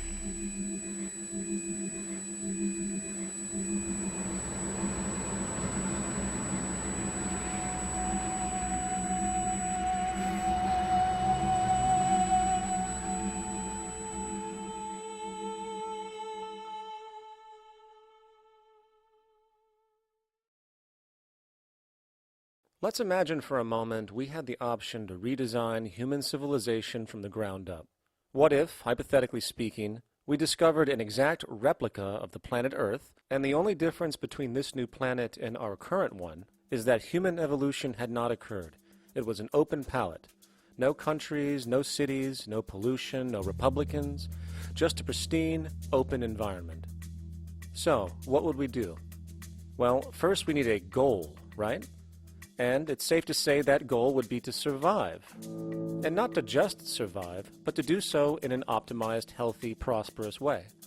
Most people indeed desire to live, and they would prefer to do so without suffering. Therefore, the basis of this civilization needs to be as supportive and hence sustainable for human life as possible, taking into account the material needs of all the world's people while trying to remove anything that could hurt us in the long run. That goal of, say, maximum sustainability understood, the next question regards our method. What kind of approach do we take? Well, let's see. Last I checked, politics was the method of social operation on Earth. So what do the doctrines of the Republicans, liberals, conservatives, or socialists have to say about societal design? Not a damn thing. Okay, then what about religion? Surely the great creator had to have left some blueprint somewhere. No, nothing I can find. Okay then, so what's left? It appears something called science. Science is unique in that its methods demand not only that the ideas proposed be tested and replicated, but everything science comes up with is also inherently falsifiable. In other words, unlike religion and politics, science has no ego, and everything it suggests accepts the possibility of being proven wrong eventually. It holds on to nothing and evolves constantly. Well, that sounds natural enough to me. So then, based on the current state of scientific knowledge in the early 21st century, along with our goal of maximum sustainability for the human population, how do we begin the actual process of construction? Well, the first question to ask, what do we need to survive?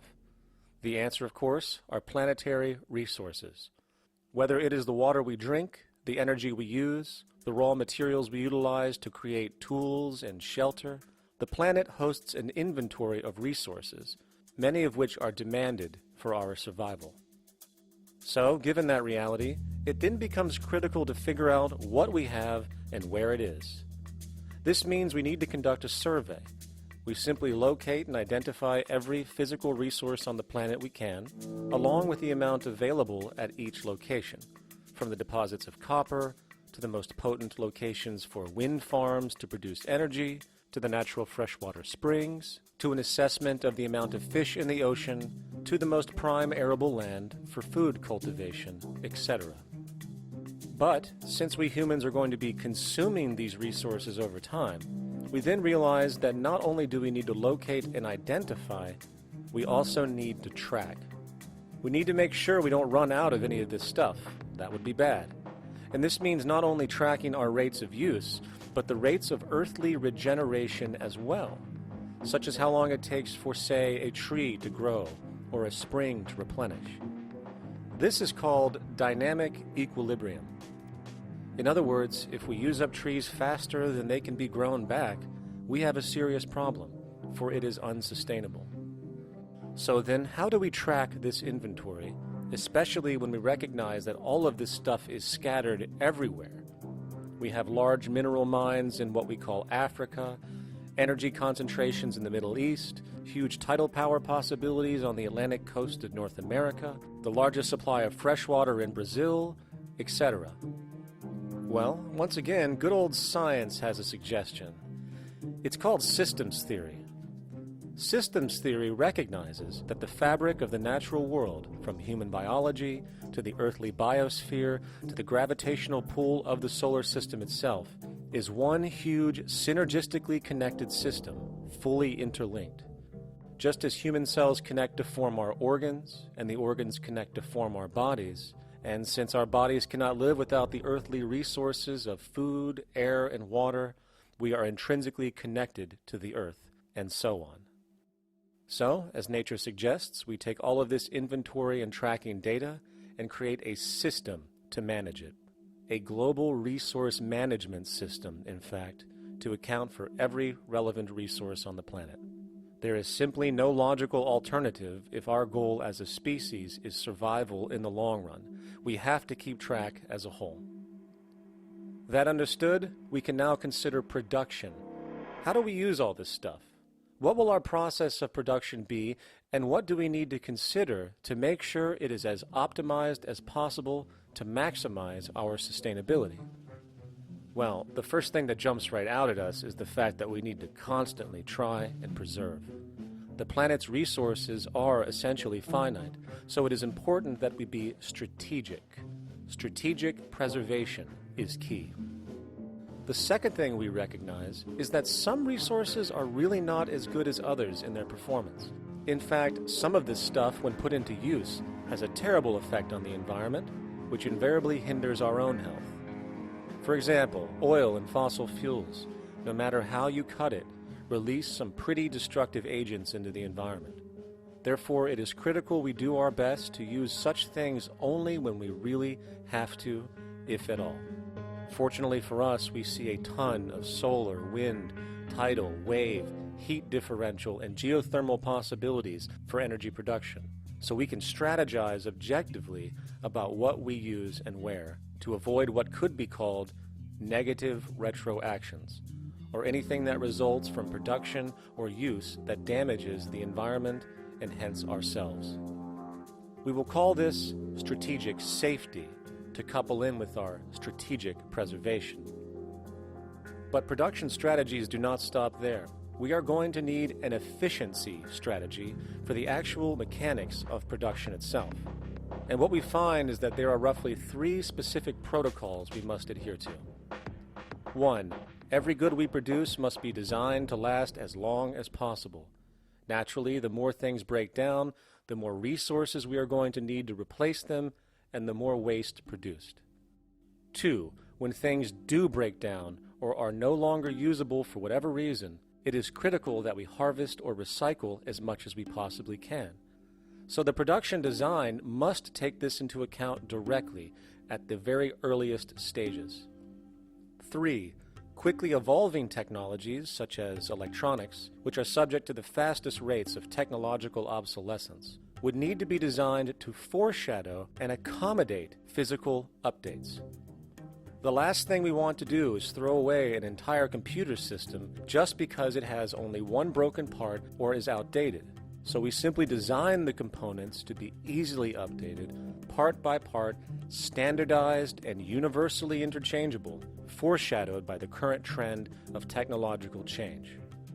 And when we realize that the mechanisms of strategic preservation, strategic safety, and strategic efficiency are purely technical considerations, devoid of any human opinion or bias, we simply program these strategies into a computer which can weigh and calculate all the relevant variables, allowing us to always arrive at the absolute best method for sustainable production based on current understandings.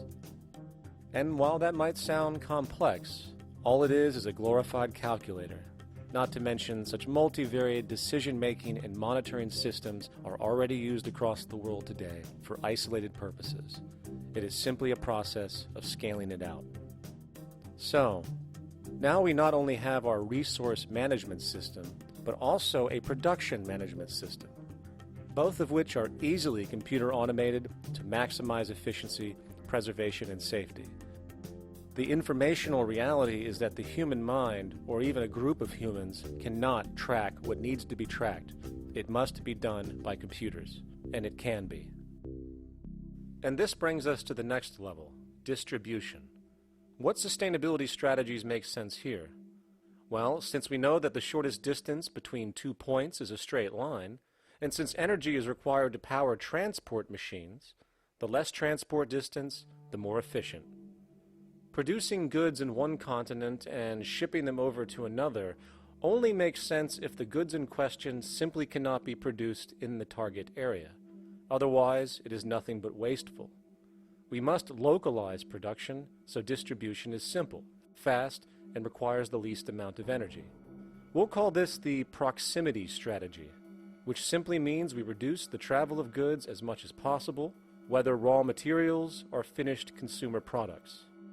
Of course, it might also be important to know what goods we are transporting and why, and this falls under the category of demand. And demand is simply what people need to be healthy and to have a high quality of life.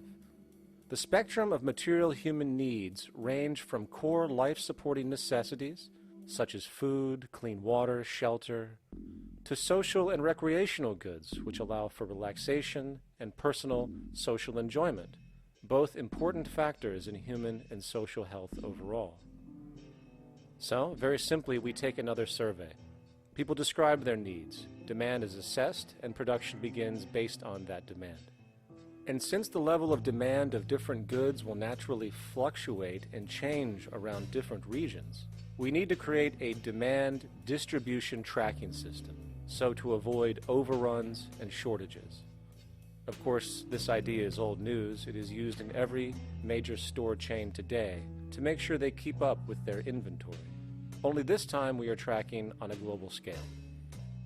But, wait a minute, we really can't fully understand demand if we don't account for the actual usage of the good itself. Is it logical and sustainable for every single human to, say, have one of everything made, regardless of their usage? No. That would be simply wasteful and inefficient. If a person has a need for a good, but that need is only for, say, 45 minutes a day on average, it would be much more efficient if that good was made available to them and to others when needed. Many forget that it isn't the good that they want, it is the purpose of that good. When we realize that the good itself is only as important as its utility, we see that external restriction, or what we might call today ownership, is extremely wasteful and environmentally illogical in a fundamental economic sense. So, we need to devise a strategy called strategic access. This would be the foundation of our demand distribution tracking system, which makes sure we can meet the demand of the population's needs for access of whatever they need when they need it. And as far as physically obtaining the goods, centralized and regional access centers all make sense for the most part, placed in close proximity to the population, and a person would simply come in, take the item, use it, and when finished, return it when it is no longer needed. Sort of how a library works today. In fact, these centers could not only exist in the community in the way we see local stores today, but specialized access centers would exist in specific areas where often certain goods are utilized, saving more energy with less repeat transport. And once this demand tracking system is in order, it is tied into our production management system, and of course into our resource management system, hence creating a unified, dynamically updating, global economic management machine that simply makes sure we remain sustainable, starting with securing the integrity of our finite resources, moving to make sure we only create the best, most strategic goods possible, while distributing everything in the most intelligent and efficient way. And the unique result of this preservation-based approach, which is intuitively counter to many, is that this logical, ground-up, empirical process of preservation and efficiency, which can only define true human sustainability on this planet, would likely enable something never before seen in human history. Access abundance, not just for a percentage of the global population, but the entire civilization. This economic model, as was just generalized, this responsible systems approach to total Earth resource management and processes, designed again to do nothing less than take care of humanity as a whole in the most efficient and sustainable way, could be termed a resource-based economy. The idea was defined in the 1970s by structural engineer Jacques Fresco. He understood back then that society was on a collision course with nature and itself, unsustainable on every level. And if things didn't change, we would destroy ourselves one way or another. Are all these things you're saying, Jacques, could they be built with what we know today, or are some of these things, are you guessing based on what we know today? No. All of these things can be built with what we know today. It would take 10 years to change the surface of the earth, to rebuild the world into a second Garden of Eden. The choice lies with you. The stupidity of a nuclear arms race, the development of weapons, trying to solve your problems politically by electing this political party or that political party, that all politics is immersed in corruption. Let me say it again. Communism, socialism, fascism, the Democrats, the liberals, we want to absorb human beings. All organizations that believe in a better life for man, there are no Negro problems or Polish problems or Jewish problems or Greek problems or women's problems. They're human problems. I'm not afraid of anybody. I don't work for anyone. No one can discharge me. I have no boss. I am afraid to live in the society we live in today. Our society cannot be maintained by this type of incompetency. It was great, the free enterprise system, about 35 years ago. That was the last of its usefulness. Now we've got to change our way of thinking or perish. The horror movies of the future will be our society, the way it didn't work. And politics would be part of a horror movie. Lots of people today use the term cold science because they're analytical. And they don't even know what analytical means. Science means closer approximations of the way the world really works. So it's telling the truth, is what it is. A scientist doesn't try to get along with people.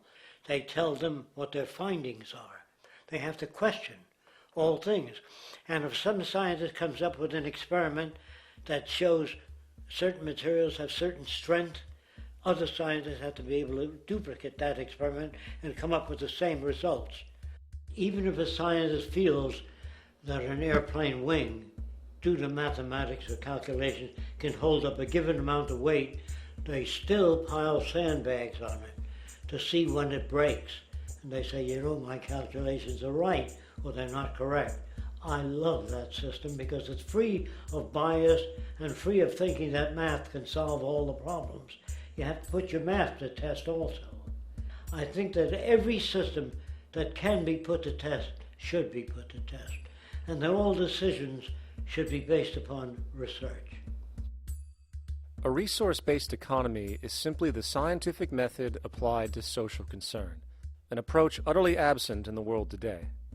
Society is a technical invention, and the most efficient methods of optimized human health, physical production, distribution, city infrastructure, and the like reside in the field of science and technology, not politics or monetary economics. It operates in the same systematic way as, say, an airplane, and there is no Republican or liberal way to build an airplane. Likewise, nature itself is the physical referent we use to prove our science, and it is a set system, emerging only from our increased understanding of it. In fact, it has no regard for what you subjectively think or believe to be true. Rather, it gives you an option. You can learn and fall in line with its natural laws and conduct yourself accordingly, invariably creating good health and sustainability, or you can go against the current to no avail. It doesn't matter how much you believe you can just stand up right now and walk on the wall next to you. The law of gravity will not allow it. If you do not eat, you will die. If you are not touched as an infant, you will die. As harsh as it may sound, nature is a dictatorship, and we can either listen to it and come in harmony with it, or suffer the inevitable adverse consequences. So, a resource-based economy is nothing more than a set of proven, life-supporting understandings where all decisions are based upon optimized human and environmental sustainability.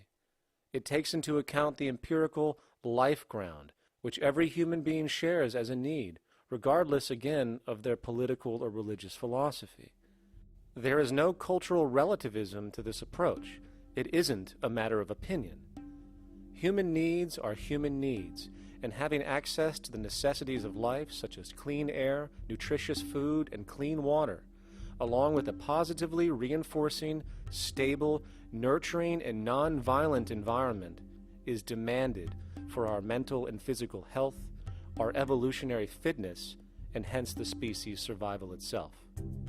A resource-based economy would be based upon available resources. You can't just bring a lot of people to an island or build a city of 50,000 people without having access to the necessities of life. So when I use the term a comprehensive systems approach, I'm talking about doing an inventory of the area first and determining what that area can supply, not just architectural approach, not just design approach, but design must be based on all of the requirements to enhance human life. And that's what I mean by an integrated way of thinking. Food, clothing, shelter, warmth, love, all those things are necessary. If you deprive people of any of them, you have a lesser human being, less capable of functioning. As previously outlined, a resource-based economy's ground-up, global, systems approach to extraction, production, and distribution is based upon a set of true economic mechanisms, or strategies, which guarantee efficiency and sustainability in every area of the economy. So, continuing this train of thought regarding logical design, what is next in our equation? Where does all this materialize? Cities. The advent of the city is a defining feature of modern civilization. Its role is to enable efficient access to the necessities of life, along with increased social support and community interaction. So how would we go about designing an ideal city? What shape should we make it? Square? Trapezoid? Well, given we're going to be moving around the thing, we might as well make it as equidistant as possible for ease, hence the circle. What should the city contain? Well, naturally we need a residential area, a goods production area, a power generation area, an agricultural area. But we also need nurturing as human beings, hence culture, nature, recreation, and education. So let's include a nice open park, an entertainment events area for cultural purposes and socializing, and educational and research facilities. And since we're working with a circle, it seems rational to place these functions in belts based on the amount of land required for each goal, along with ease of access. Very good. Now, let's get down to specifics. First, we need to consider the core infrastructure, or intestines, of the city organism. These would be the water, good, waste, and energy transport channels. Just as we have water and sewage systems under our cities today, we would extend this channeling concept to integrate waste recycling and delivery itself. No more mailmen or garbage men. It is built right in. We could even use automated pneumatic tubes and similar technologies. Same goes for transport. It needs to be integrated and strategically designed to reduce or even remove the need for wasteful, independent automobiles.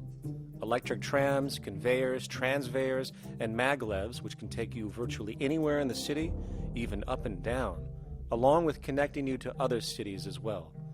And of course, in the event an automobile is required, it is automated by satellite for safety and integrity.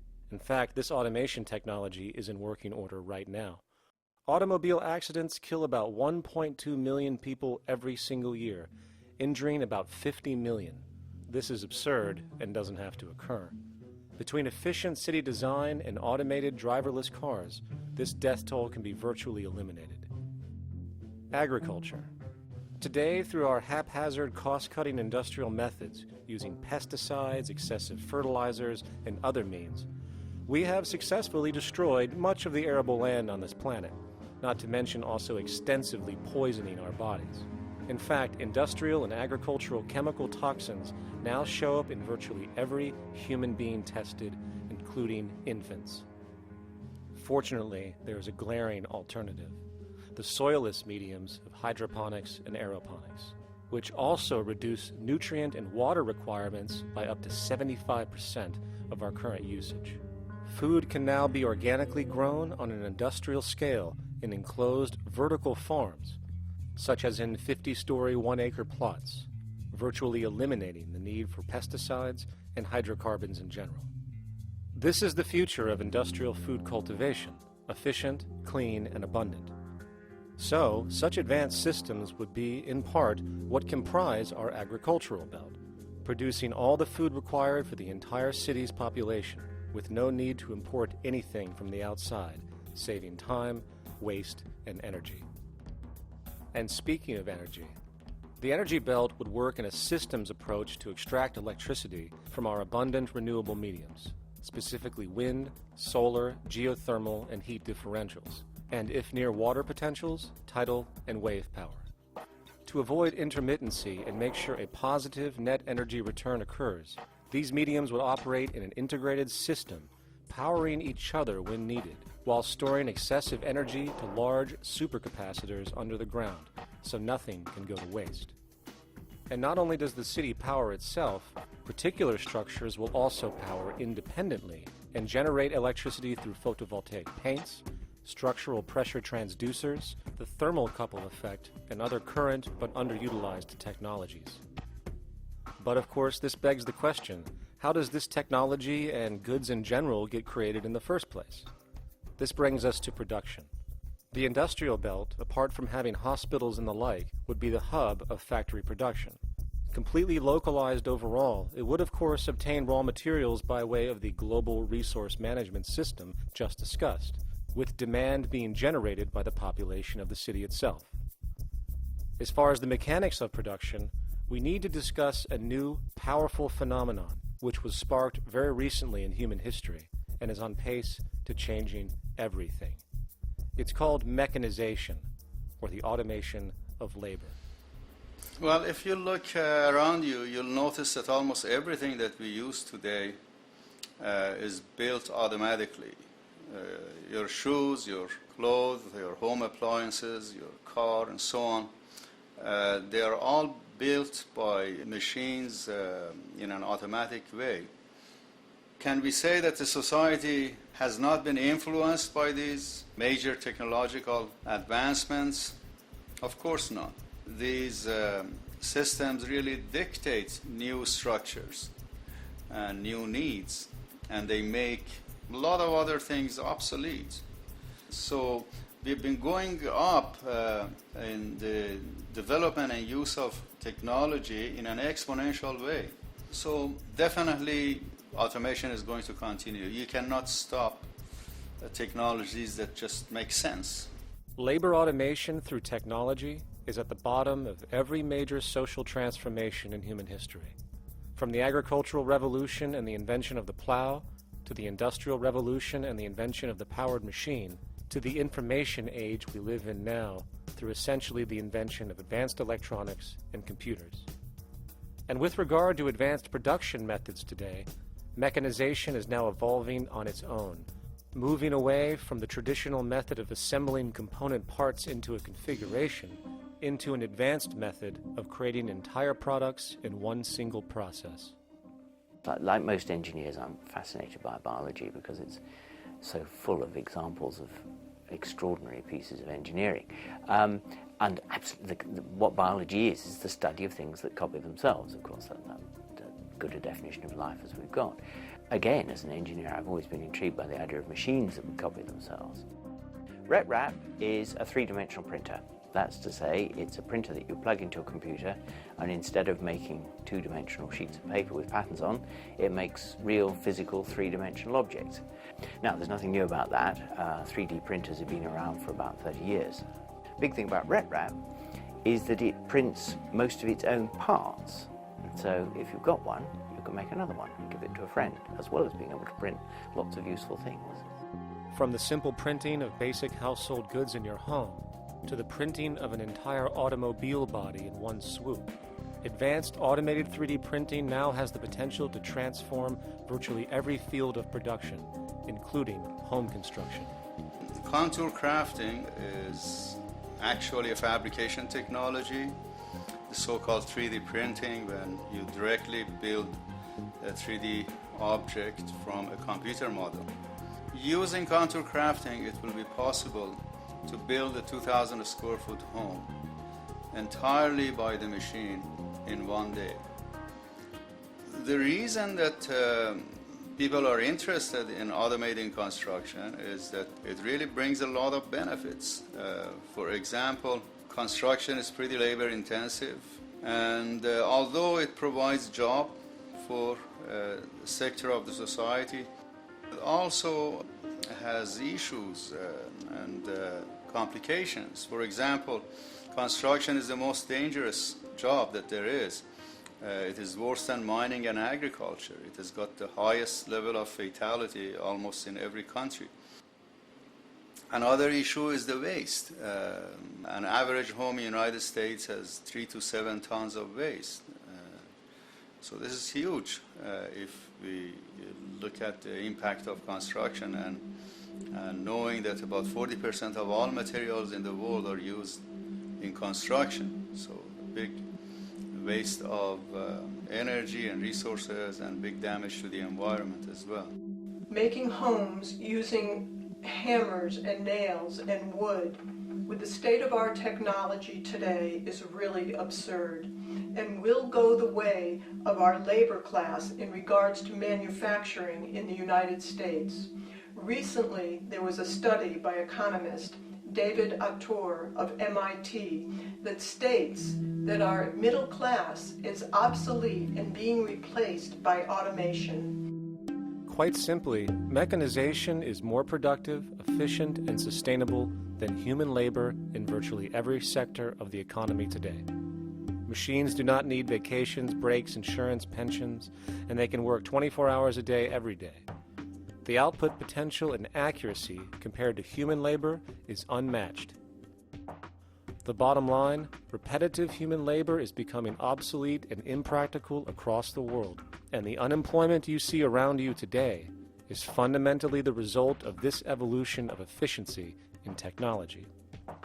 For years, market economists have dismissed this growing pattern, which could be called technological unemployment, because of the fact that new sectors always seem to emerge to reabsorb the displaced workers.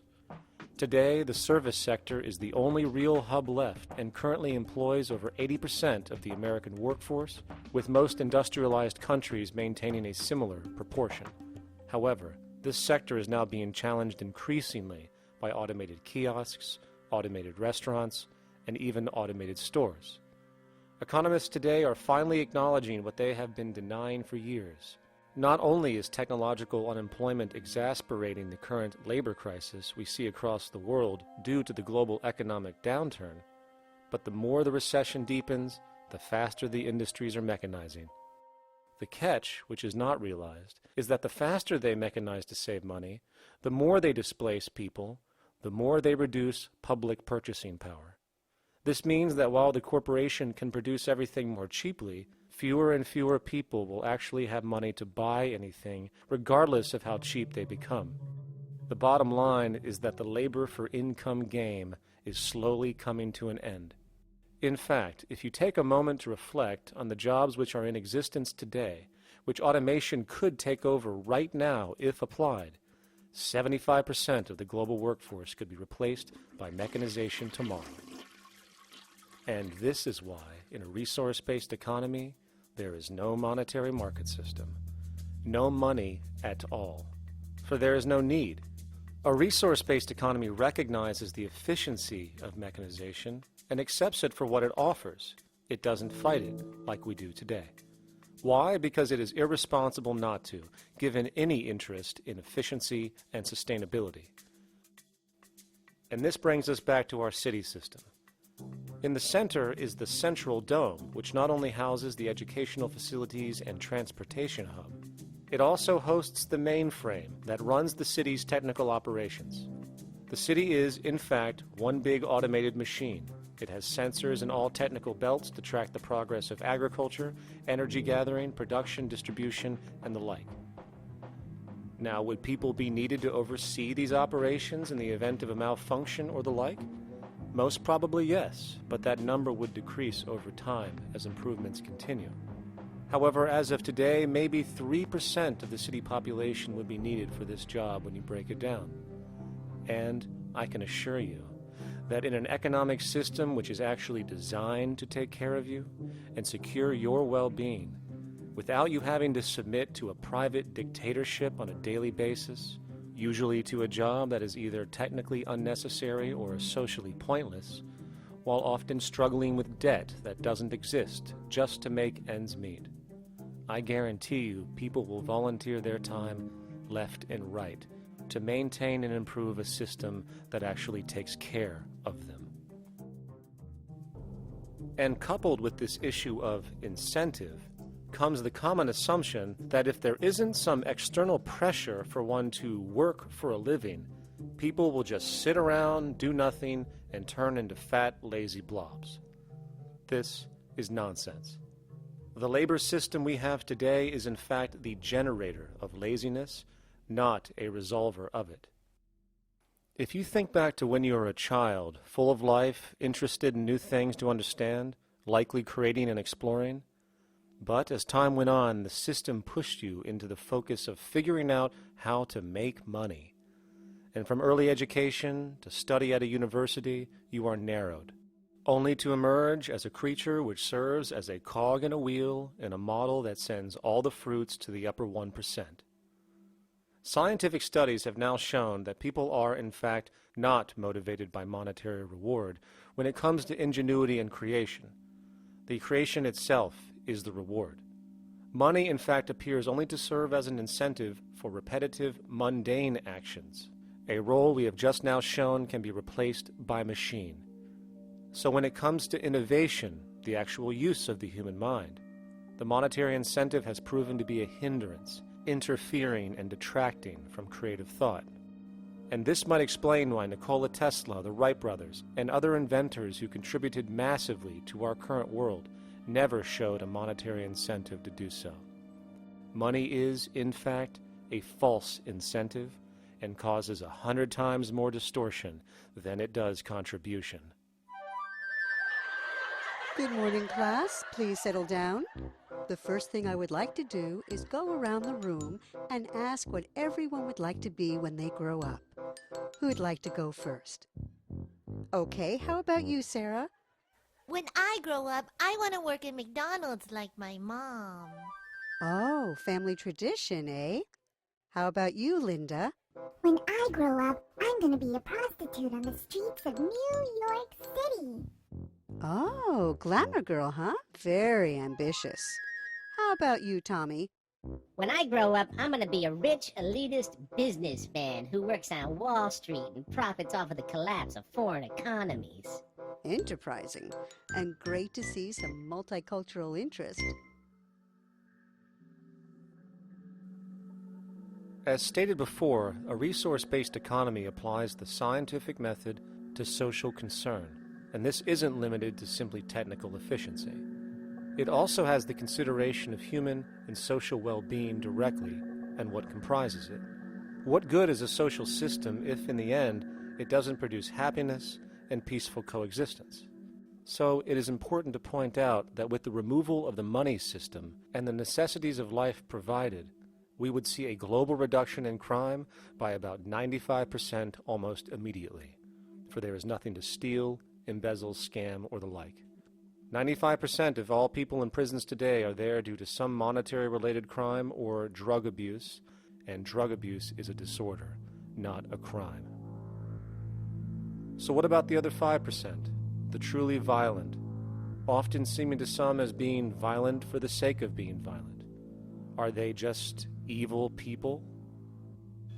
The reason that I frankly think it's a waste of time to engage in moral value judgments about people's violence is because it doesn't advance by one iota our understanding of either the causes or the prevention of the violent behavior.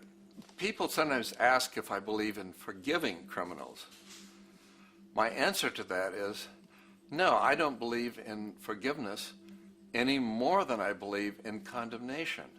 It's only if we as a society can take the same attitude of treating violence as a problem in public health and preventive medicine rather than as a moral evil.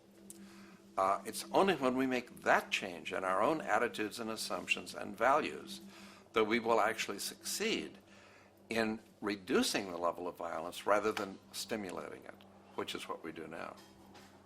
The more justice you seek, the more hurt you become, because there's no such thing as justice.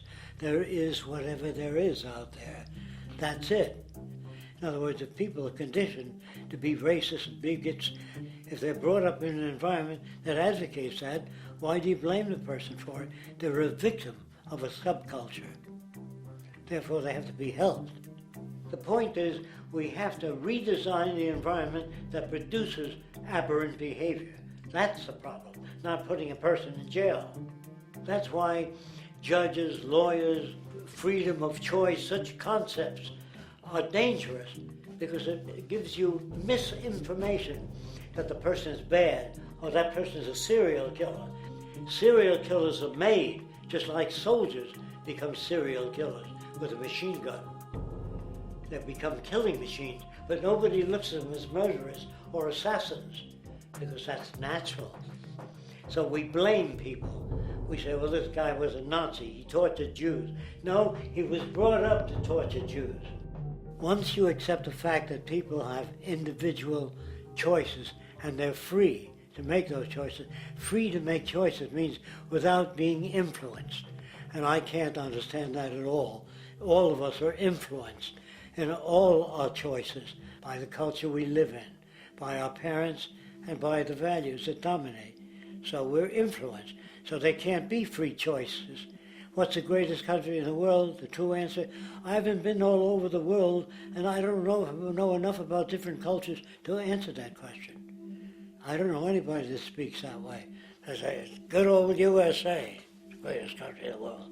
There's no survey. Have you been to India? No. Have you been to England? No. Have you been to France? No. What do you make your assumptions on? They can't answer. They get mad at you. They say, well, goddamn it, who the hell are you to tell me what to think? You know, don't forget, you're dealing with aberrated people. They're not responsible for their answers. They're victims of culture. That means they've been influenced by their culture.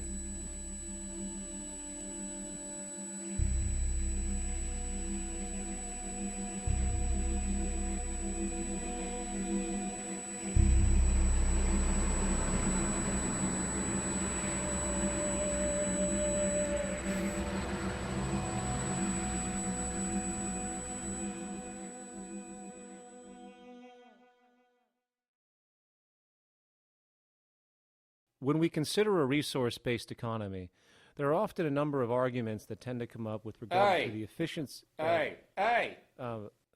hold on just a minute. Yes? I know what this is. This is called Marxism, buddy. Stalin killed 800 billion people because of ideas like this. My father died in the gulag. Hold on. Communist, fascist. You know, like America used to just leave. All right, everybody just calm down. Death to the New World Order. Death to the New World Order. And as the irrationality of the audience grew, shocked and confused, suddenly the narrator suffered a fatal heart attack.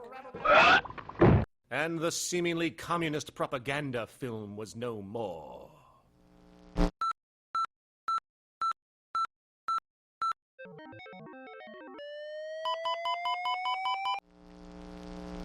You know, I've said that sort of thing to people in think tank type of situations, and you know, these Club of Rome types and so forth.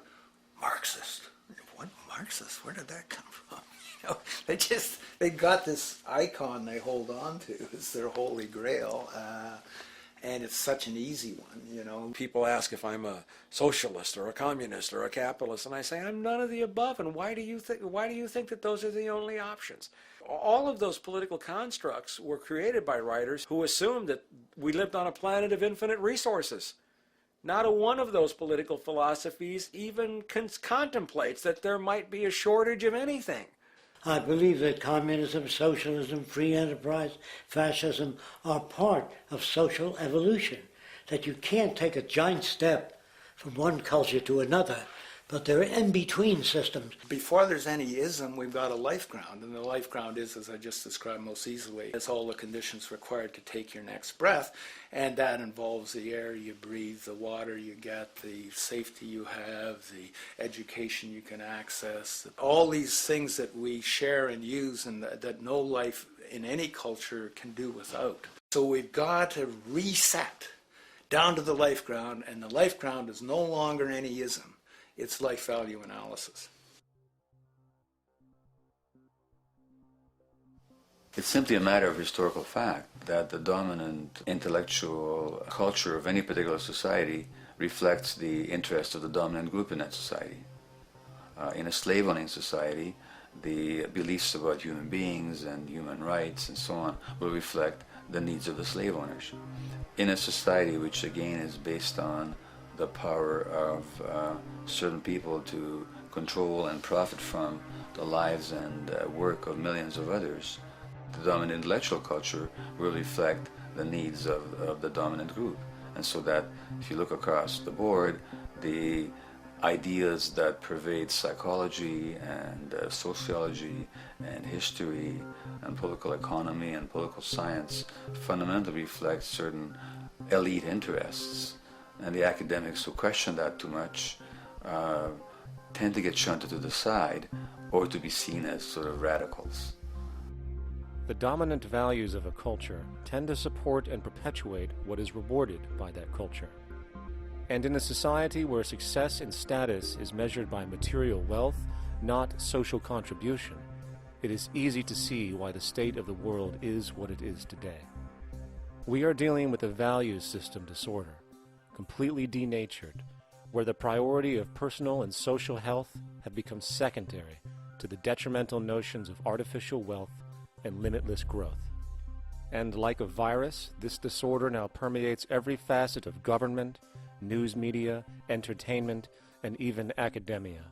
And built into its structure are mechanisms of protection from anything that might interfere. Disciples of the monetary market religion, the self-appointed guardians of the status quo, constantly seek out ways to avoid any form of thought which might interfere with their beliefs, the most common of which are projected dualities. If you are not a Republican, you must be a Democrat. If you are not a Christian, you might be a Satanist. And if you feel society can be greatly improved to consider perhaps, taking care of everyone, you're just a utopianist. And the most insidious of them all, if you are not for the free market, you must be against freedom itself. I'm a believer in freedom. Every time you hear the word freedom being said anywhere or government interference said anywhere, it means, decoded, blocking maximization of turning money into more money for private money possessors. That's it. Every other thing they'll say, oh, we need more commodities for people, oh, this is freedom against tyranny and so forth. Every time you see it, you can decode it down to that. And I think you'll find a one-to-one correlation with every time they use it. And this is the sense in which we might call it's a syntax, a governing syntax of understanding and of value, so that it governs beneath their own recognition of it. So they may not say, oh, I didn't mean that at all, but in fact, that's what they do. Just like you may speak a grammar, and you have rules of grammar you follow without recognizing what the rules are. And so what we have is what I call the ruling value syntax that underlies this. So every time they use these words, government interference, lack of freedom, or progress, or development, you can decode them all to come back to mean that. Of course, when you hear the word freedom, it tends to be in the same sentence with something called democracy. It's fascinating how people today seem to believe that they actually have a relevant influence on what their government does, forgetting that the very nature of our system offers everything for sale. The only vote that counts is the monetary vote, and it doesn't matter how much any activist yells about ethics or accountability. In a market system, every politician, every legislation, and hence every government is for sale. And even with the $20 trillion bank bailout starting in 2007, an amount of money which could have changed, say, the global energy infrastructure to fully renewable methods, instead going to a series of institutions that literally do nothing to help society, institutions that could be removed tomorrow with no recourse. The blind conditioning that politics and politicians exist for the public well-being still continues. The fact is, politics is a business, no different than any other in a market system, and they care about their self-interest before anything else. I don't really, honestly, deep down believe in political action. I think the system contracts and expands as it wants to. It accommodates these changes. I think the civil rights movement was an accommodation on the part of those who own the country. I think they see where their self-interest lies. They see a certain amount of freedom seems good, an illusion of liberty. Give these people a voting day every year so that they'll have the illusion of meaningless choice. Meaningless choice that we go like slaves and say, "Oh, I voted." The limits of debate in this country are established before the debate even begins, and everyone else is marginalized. They're made to seem either to be communists or some sort of disloyal person, a kook, there's a word, and now it's conspiracy. Say, they've made that something that should not be even entertained for a minute, that powerful people might get together and have a plan. Doesn't happen. You're a kook. You're a conspiracy buff. And of all the mechanisms of defense of this system, there are two that repeatedly come up. The first is this idea that the system has been the cause of the material progress we have seen on this planet. Well, no. There are basically two root causes which have created the increased so-called wealth and population growth we see today. One, the exponential advancement of production technology, hence scientific ingenuity. And two, the initial discovery of abundant hydrocarbon energy, which is currently the foundation of the entire socioeconomic system. The free market, capitalist, monetary market system, whatever you want to call it, has done nothing but ride the wave of these advents with a distorted incentive system and a haphazard, grossly unequal method of utilizing and distributing those fruits. The second defense is a belligerent social bias generated from years of propaganda, which sees any other social system as a route to so-called tyranny, with various name droppings of Stalin, Mao, Hitler, and the death tolls they generated. Well, as despotic as these men might have been, along with the societal approaches they perpetuated, when it comes to the game of death, when it comes to the systematic daily mass murder of human beings, nothing in history compares to what we have today. Famines throughout at least the last century of our history have not been caused by a lack of food.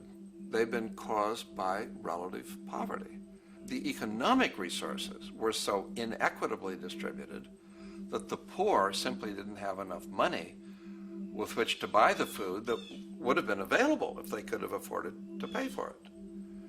That would be an example of structural violence. Another example, in Africa and some other areas, but I'll particularly focus on Africa, tens of millions of people are dying of AIDS. Why are they dying?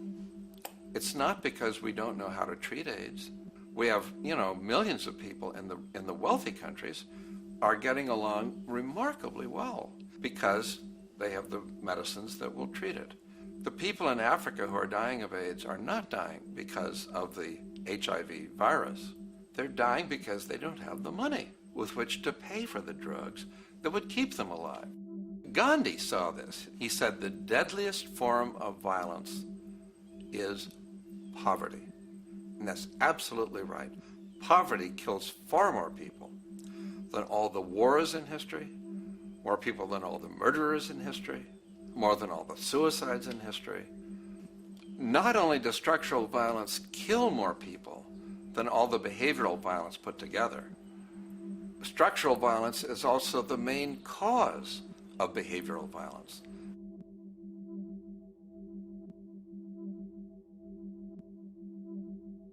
Oil is the foundation of, and it is present throughout the edifice of human civilization. There are 10 calories of hydrocarbon energy, oil and natural gas, in every calorie of food you and I eat in the industrialized world. Fertilizers are made from natural gas. Pesticides are made from oil. You drive oil-powered machines to plant, plow, irrigate, harvest, transport, package. You wrap the food in plastic, that's oil. All plastic is oil. There are 7 gallons of oil in every tire. Oil is everywhere. It's ubiquitous. And it's only because of oil that there are 7 billion people, or almost 7 billion people on this planet right now. The arrival of this cheap, easy energy, which is equivalent, by the way, to billions of slaves working around the clock, changed the world in such a radical way over the last century, and the population has gone up 10 times. But by 2050, oil supply is able to support less than half the present world's population in their present way of life. So the scale of adjustment to live differently is just enormous. The world is now using 6 barrels of oil for every barrel it finds. 5 years ago, it was using 4 barrels of oil for every barrel it finds. A year from now, it's going to be using 8 barrels of oil for every barrel it finds. What's disturbing to me is the lack of any real effort from governments worldwide or industry leaders worldwide to do something different. I mean, we have these sort of attempts to build more wind power and to maybe do something with tide. We've got attempts to make our cars a little bit more efficient. But there's nothing which really looks like a revolution coming along. These are all pretty minor. And that, I think, is pretty frightening. And the governments who are driven by these economists who don't really appreciate what we're talking about are trying to stimulate consumerism to restore past prosperity in the hope that they can restore the past. They're printing yet more money lacking any collateral at all. So if the economy improves and recovers and famous growth comes back, it'll only be short-lived because within a short period of time, counted in months rather than years, it'll hit the supply barrier again. There'll be another price shock and a deeper recession. So I think we go into a series of vicious circles. So you have the economic growth going up, price spike, everything shuts down, that's where we are now. Then it starts to come up again. But what we have now is this area where there's no more ability to produce cheap energy. We're at the peak. We're on the downslope of oil production. No way you're going to get any more out of the ground any faster, which means that things shut down. The price of oil drops, which it did in early 2009, but then as you have an ersatz so-called recovery, the price of oil starts to come back. It's recently been hovering around $80 a barrel, and what we see is at $80 a barrel now, with the economic and financial collapse, people are having a hard time affording that. World oil production right now is about 86 million barrels a day. Over 10 years, you're looking at roughly 40 million barrels a day having to be replaced.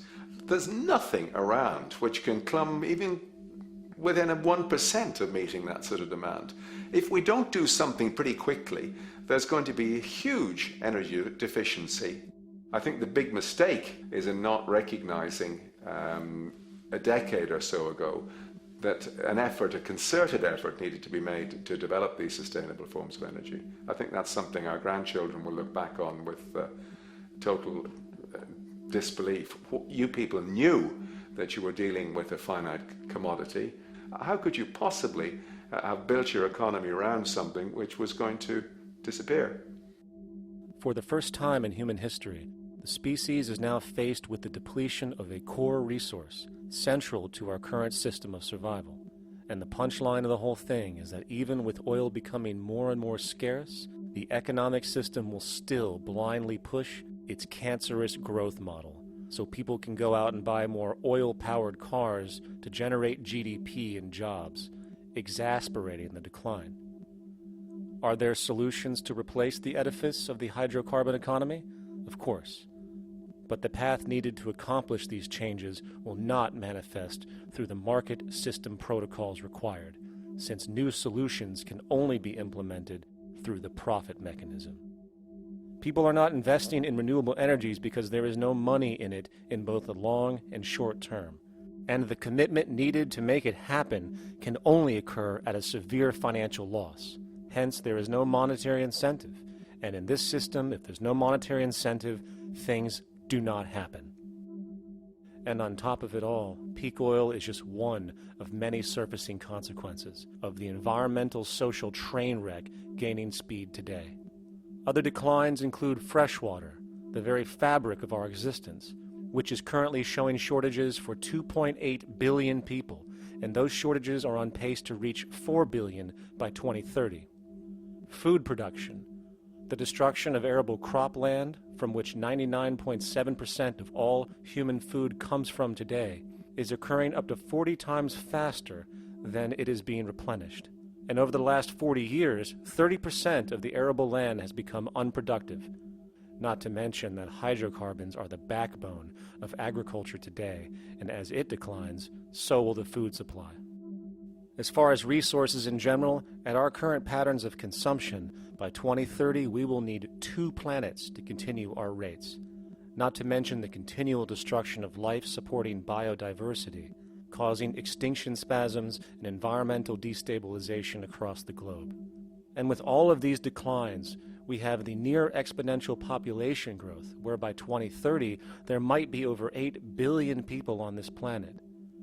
Energy production alone would need to increase 44% by 2030 to meet such demand. And again, since money is the only initiator of action, are we to expect that any country on the planet is going to be able to afford the massive changes needed to revolutionize agriculture, water processing, energy production, and the like, when the global debt pyramid scheme is slowly shutting the entire world down? Not to mention the fact that the unemployment you currently see is going to become normality due to the nature of technological unemployment. The jobs are not coming back. And finally, a broad social perspective. From 1970 to 2010, poverty on this planet doubled due to this system. And given our current state, do you honestly think we will see anything less than more doubling, more suffering, and more mass starvation? There is not going to be any recovery. This is not some long depression that we're someday going to pull out of. I think the next phase we're going to see after the next round of economic collapse is massive civil unrest, when employment checks stop being paid because the states have no money left. And when things get so bad that people lose confidence in their elected leaders, they will demand change if we don't kill each other in the process or destroy the environment. I'm just afraid that we might get to the point of no return. And that bothers me no end. We do all we can to avoid that condition. It's clear that we're on the verge of a great transition in human life. What we face now is this fundamental change of the life we've known over the last century. There has to be a link between the economy and the resources of this planet, the resources being, of course, all animal and plant life, the health of the oceans and everything else.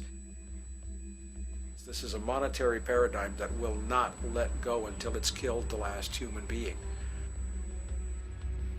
The in-group will do all it can to stay in power. And that's what you got to keep in mind. They'll use the Army and Navy and lies or whatever they have to use to keep in power. They're not about to give it up because they don't know of any other system that will perpetuate their kind.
straight and stronger course to the corner of your life.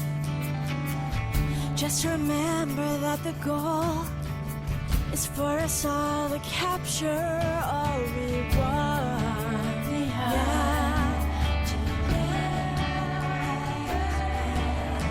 Don't surround yourself with yourself. Move on back to squares. Send an instant karma to me, and I shall live with love and care for yourself. 'Cause it's time and time with your time, and its news is captured for the queen to use.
Satisfied, I'm on my way.